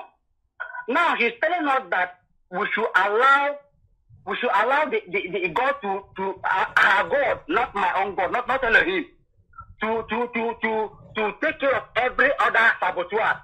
Maybe the people that are fighting against us. The same Fulani people are butchering our sisters, our mothers, sharing their part in forest. I was a witness. I'm telling you, when I was 7 years old, I was a witness to an attempted rape to my own mother. Hey, your own mother? Well, yeah, I'm telling you this. If I lie, the Elohim takes my last midnight. I said my own mother. We lived in North. We lived in Tapa, in the North. We went to a village to buy bitter leaf because that was my mother's business. A full element that was supposed to cross a particular river, just a small river. The man just stood there. We are staring at my mother, just direct into her eye. Yeah. She we could not cross, and the man could not cross. So when the man let her cross, she with his knife, she attempted to rape my own very front. I was 7 years old as of then. I know how I fought. I know I was able to sustain injury because of that. Very sad. So how can somebody tell me to live in the same country without practice? It's not possible. These people are moronic serial killers. This is what they do for life. This is what they believe. You cannot stay in the same country with this. It's not possible for me to live in the same country with this kind of people. I understand, my dear brother. I understand what you're saying completely and totally. I do understand, and thank you very much for calling. There was a sister of ours on my Facebook page, actually, Ngozi Obi. She made a comment. She said that Mbaka is also a prophet. He predicted that things will be good with the coming of Buhari. Hey, God. People are me. Mbaka is also a prophet. This one from UK. They are everywhere this evening. The caller on the phone, can you hear me? The caller on the phone, can you hear me? I wish they can. The caller on the phone, can you hear me? No. The caller on the phone, can you hear me? Please, your name and where you're calling from. My name is Onyeka Chinwakweze. I am calling from Toronto, Canada. Thank you. Please go ahead. Mazi, my able leader, I will start today by saying a word of prayer first for you. And my prayer is for you is, when you move from one nation to the other, God will suffer no man to harm you. Yes, sir. Every door that you knock that will be productive in the coming of Biafra will open wide for you. Yes, sir. Now, I want to say just two things for the sake of time. Number one is that I want to appreciate the fact that you took today's program to the Sumambo room, the highest, the peak, by allowing somebody who is not even a Biafran to talk, especially somebody who goes by the name Prophetess.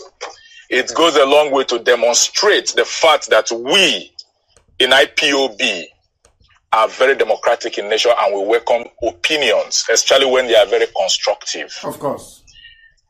Mazi, for the woman who said, the prophetess, I may say, that made her own submission, for me, I welcome everybody's opinion. But sometimes we also tend to look at what their opinion means to what we are doing. Her own, whatever God showed her, whatever she saw, whatever she heard is an aberration to what we are doing. And personally, I don't welcome it. Because somebody wrote succinctly and said, what God revealed to People's General Demego Ojukwu as far back as 1967 is what the prophetess is saying in 2020. Wow. My visionary leader, this is a belated vision. Wow. Because the Biafra of 1967 can never be the same as the Biafra of 2020. Rather, it is a bitter reminder of the irreconcilable mistake of the zoological leaders we are many years ahead of the enemies. So forward ever and backward never. We will never go back. Amazing. This thing was written by Kazi Azubike. Wow. And my last... Hey, where are you? Don't tell me this line has crashed again. Has it? Hello? I think it has. It has crashed again. It crashed before. I can hear you, my leader. Oh, go ahead. Please, go ahead. Go ahead. Yes. Go ahead, please. Yes. My last submission is, please, today's program is an unusual one because the kind of contributions I've heard today, I've not only learned from you, I've learned from many contributors. Me too. I've learned from all of you. Even the last one you said. Remember our brother here said, you cannot have restructuring where there is no structure. I'm in love with that structure. Oh my goodness, it's beautiful. Please, Mazi, please use this platform to appeal to our people, not to only wait until you come on. We have various radio stations that they can call and educate us. The two people that spoke from London, they are very seasoned professionals. Yes. You know, every other person that has spoken have spoken very well. We need them to come to our radio, the USA radio, the South Africa, the Biafra land, and talk to our people. This platform is a citadel of learning. Please, Mazi, may Chukwukika continue to bless you. Whenever you speak, may you speak wisdom to us. And when we hear, may we not be only hearers, but also doers of the word. Thank you and God bless you. Hey, Wachineke, he said, thank you very, very much. Thank you very much for that. The quality of callers we're having today is just amazing. Absolutely amazing. It's unbelievable. You cannot have, please, can somebody post this on my page, please? I don't know his name. Oh, I wish I knew his name. Just say from a caller, you cannot have restructuring where there is no structure. Does Nigeria have any structure? I don't think so. I do not think so at all. Don't tell me this phone has crashed. This is absolutely pathetic. Absolutely pathetic. It keeps crashing. I don't want to do bad market for them.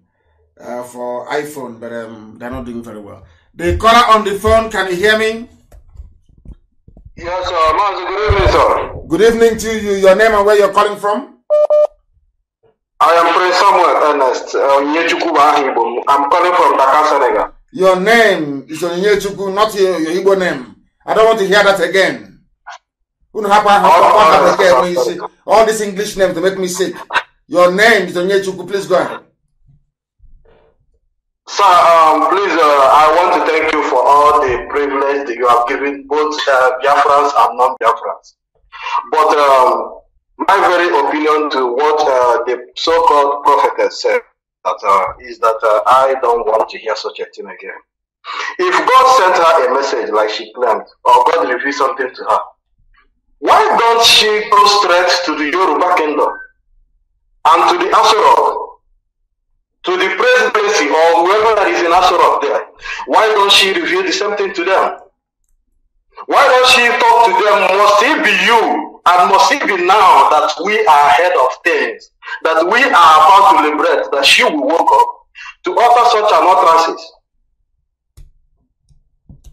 To me, I don't value such a thing because she has no idea what Biafrans have gone through and what the Eastern region people has ever gone through since 1960 till date.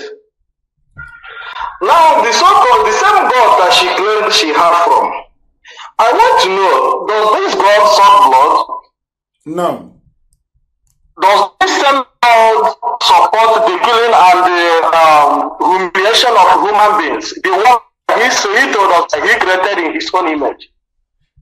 I don't think so. So why would God support the same thing, and why would God reveal such a thing to her? That people will be raped, murdered, and slaughtered, even the same people that are God's own children, preachers of the God's word, according to like maybe some of those reverend fathers who have been slaughtered. Are they not men of God? Does even the Lord support his own men to be slaughtered?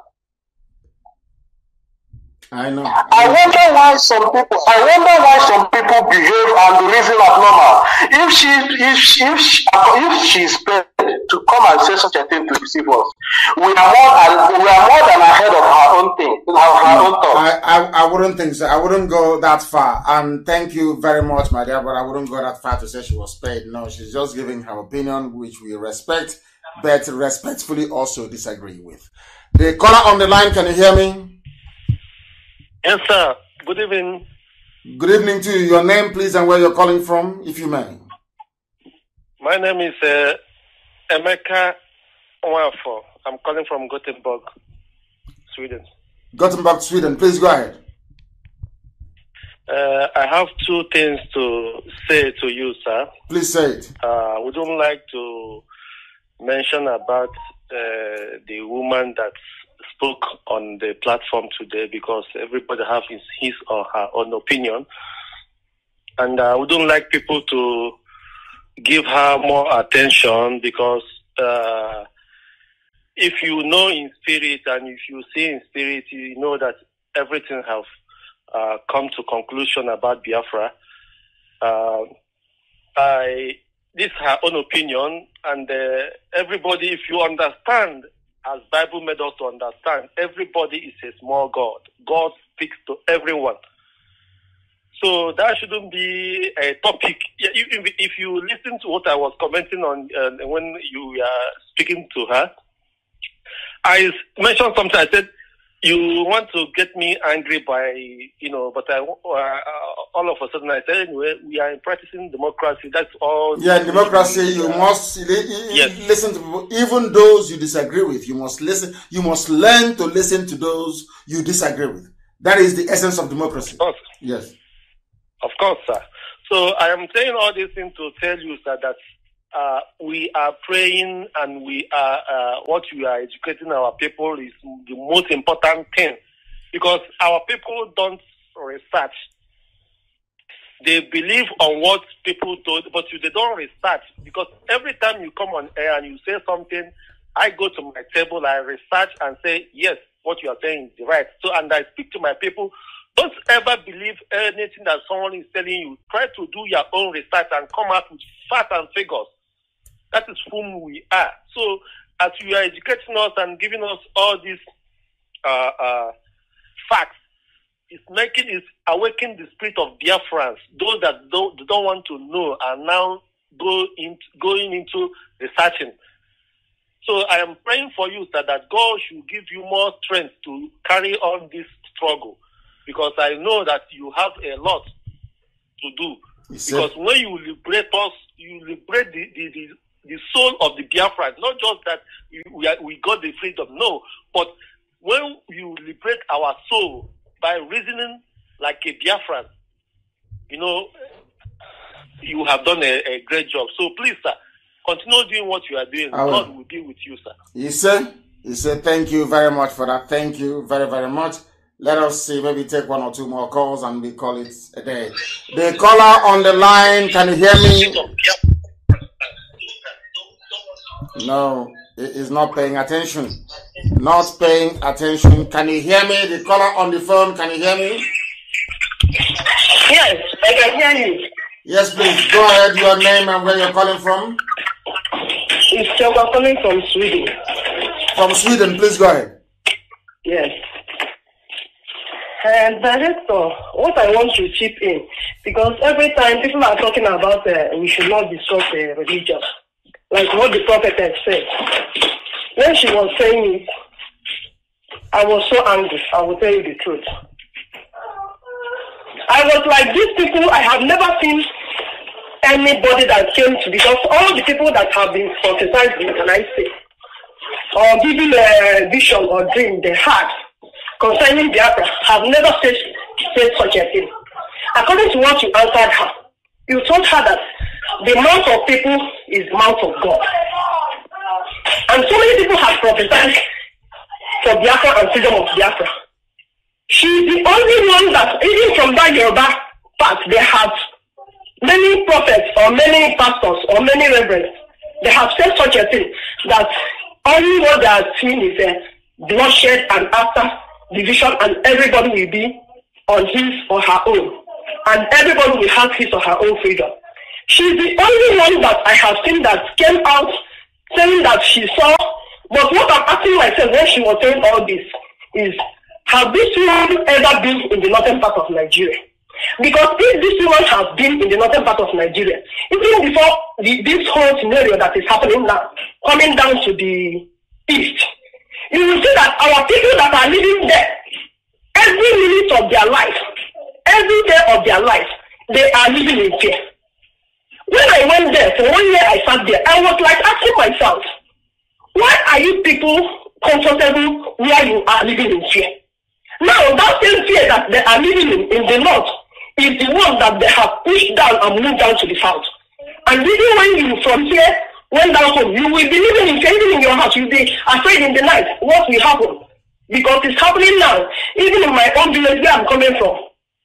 The last year when I went home, one they cut his head and they raped one, the same animal. And these people, all these people that are prophesying about one Nigeria, they don't prophesy and give solutions. These people always came out to prophesy. That is what I have seen about them.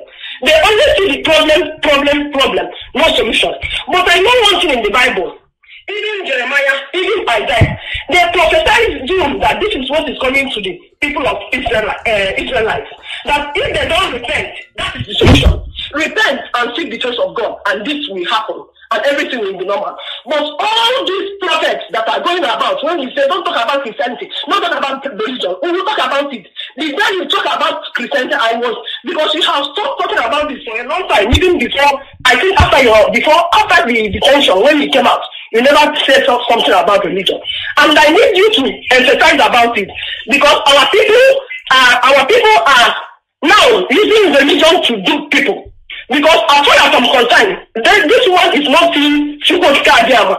The person that talks to him is not Chukwu Kadiama. It's another God. We don't know the God, because any God can talk to you and you will come out and tell us. So many people have prophesied out of 90%, and 10% was out of 100%. And 10% was telling us that God told them that there will be not one Nigeria. Then who are we going to follow? Well, this is all the 90% that told us the truth. Because we know that the majority didn't carry the vote. We know that the mouth of God is mouth of man.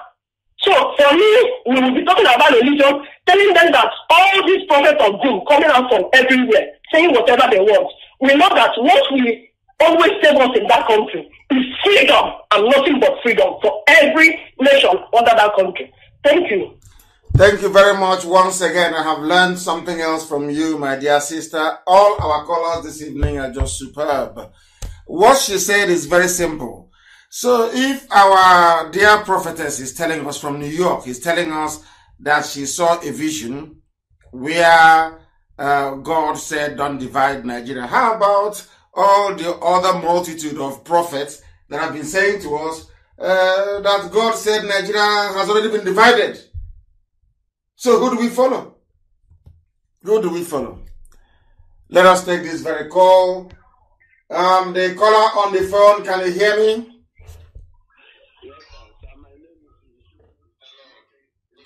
Izuchukwu, stay where you are. Izuchukwu, stay where you are. Let us take the caller on. Is this Sonny? Is that correct?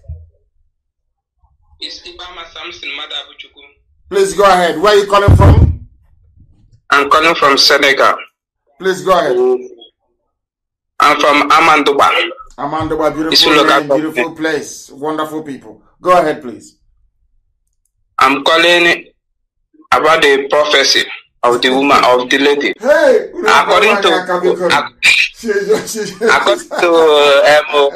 Simon Ekpa, there is one lady from Oduduwa. She called herself a pastor.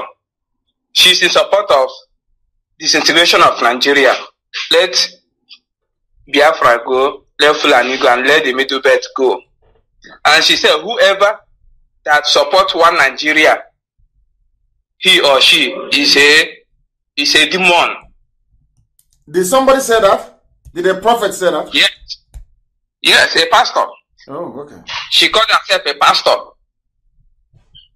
She said that anytime that she preached against what is going on in Nigeria, so many pastors, so many of them used to tell her to stop, but she cannot stop. She is going to say the truth. That's nothing but the truth. That she's not after the offering or the private jet or whatsoever. Many pastors, they're having a private jet, which is very, very bad. And my complaint again, many hospitals in Nigeria, the federal government used to give them 200,000. Now, wait where you are. Wait where you are. Let us take this call. Remember where you are, please. The caller on the phone, can you hear me? Yes, I can hear you, sir. Live and direct. And please, what is your name and where are you calling from, if I may ask you? I'm calling from United States of America, Texas, precisely. And I'm from Mbise, Adam Bise 1 of Mbise, Florence, Dedibet. Thank you very much. Please go ahead. We are in support of you. Ghani, we're not shaking. We are praying for you. Thank you. Everybody, all my family, we are here watching you live. Thank you. Don't mind any false prophetess. Well, God is our witness. What they are doing in Igbo land, in Biafra land, especially because they have been cheating us a lot. All that woman, that woman is talking shows that she doesn't have clue of what is happening in Nigeria. She doesn't. Because if she sees that Fulani people have been killing us, doing all manner of things, all parasitas, all government offices are owned by so-called Fulanis. She will not say that. Gawani, who I support Wani, we are with you. Thank you very much. I got a Jesus. You say? You say? You say? Any found the fashion against you was fall down. We never prosper. In the name of Jesus. You say? You say? Yes. Thank it's you. God that created all of us. Of course. And everybody knows that those people have been doing so bad, so many things to us. Don't forget about this, our saboteurs. They will know. They will. When I Biafra come, of course they will. Thank you. Thank you, my dear sister.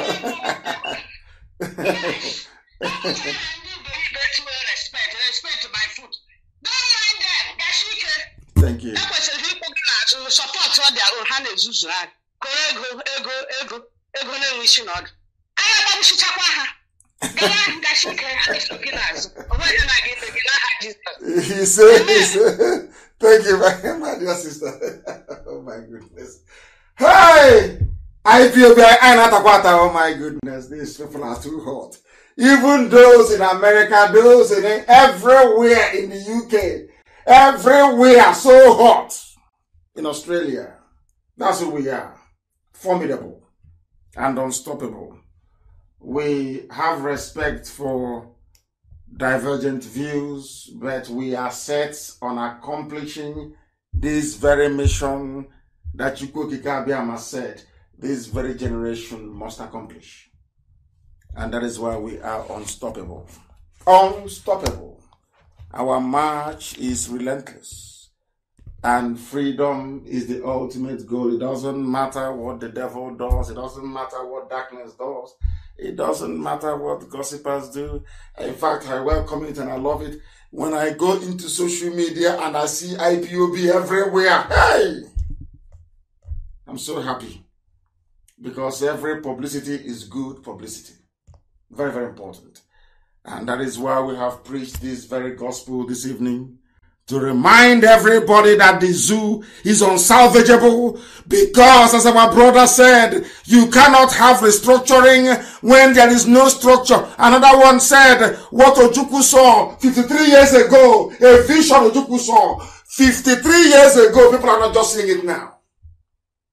That restructuring that Ojukwu did not bring, that Aburi that Gowon failed to implement, that same restructuring that confab after confab never delivered. Is it now that the Janjaweeds are in power with no president? And by the way, has anyone seen Osinbajo yet? Has anyone seen him? You know, I'm giving them a false sense of security. I just want them to think I've forgotten. And then I'll hit them very hard and below the belt this time around. They think we've forgotten. They are dreaming. But I thank each and every one of you. I thank our dear sister, Prophetess Osinbajo from Bronx in New York. We thank each and every caller, every listener, wherever you are. Somebody just reminded me. I said 1 million people because by the time this program is over, if you give it 2 more hours, you will hear or you will know that nearly 2 million people have been reached. And out of that, nearly 1 million would have listened just via my page. I'm not talking about YouTube. I'm not talking about FM. I am not talking about satellite television. And I'm not talking about Radio Biafra app or tuning or Radio Garden and the rest of it. Everywhere around the world, people are waiting to embrace our freedom. And that is why we say that here, there is no subject that we cannot broach. There is nothing we cannot discuss. But I must say to our people that respect is reciprocal. Keep your mouth shut and nobody will talk about you. As for respect, we shall respect those that deserve it because, again, respect is reciprocal. If they respect us, we respect them. Respect for our elders is in our DNA. We must respect those who respect freedom. We cannot respect those that keep selling us short to our enemies. That is why our resoluteness can never be questioned. Allow me to repeat, we shall respect our elders. Yes, because I too, I am an elder. So we respect those who are older than us and those who are younger than us, but not when we are misbehaving. If I misbehave any day, I don't expect you to give me any respect. I expect hatred and venom in return. I don't even deserve pity. Because I know I would never fail. I know I would never, impossible. From now till the kingdom come, impossible. I can never. Impossible. Because I know my mission on this very earth. That is why we proclaim with every certainty, with every assuredness, and every conviction, for those who do not know, that to us, Biafra is much more than even freedom itself. Biafra is beyond the comprehension of mere mortals. To us, this family, this IPOB, Biafra is in fact our religion. And here on radio, Biafra is where we worship, because Elohim Adonai El Shaddai is our God. From me, from here, it is good evening.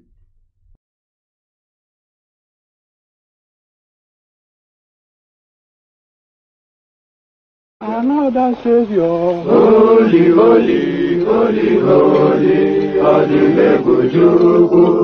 another Savior, holy, holy, holy, holy,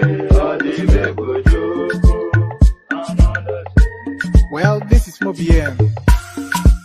This is dedicated to the gallant heroes of the Nigerian Biafra War and IPOB families all over the world. I remember the Nigerian Biafran War, in the thickness of the Biafra genocide. Hey, one man revived the vanishing hope to life. Let the great Biafran army to fight, and they were singing out, holy, holy, holy, holy, is another Savior. They were singing out, holy, holy, holy, holy, is another Savior. Holy, holy, holy, holy, is another Savior.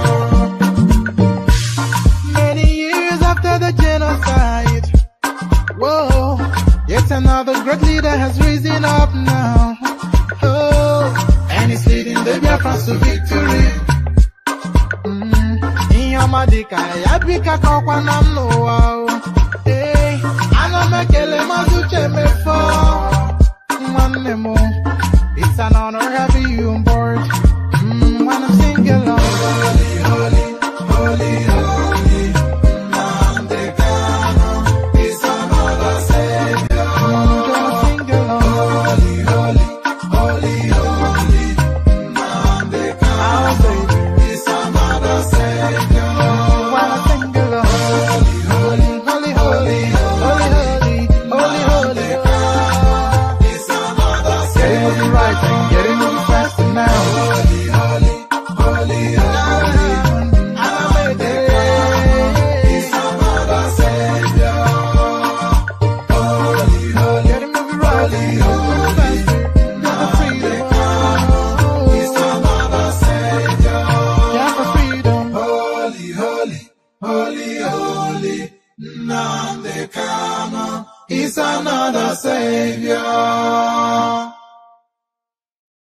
Antina Campiagia can be good. Which actually big now one or so quite about Bugatti. Where is Ross 2030 model? In all La Lake, my banana island, Malile Kuku Biafra, my neighbor Mugo. Brother, as a neighbor Mugo, you are a fool.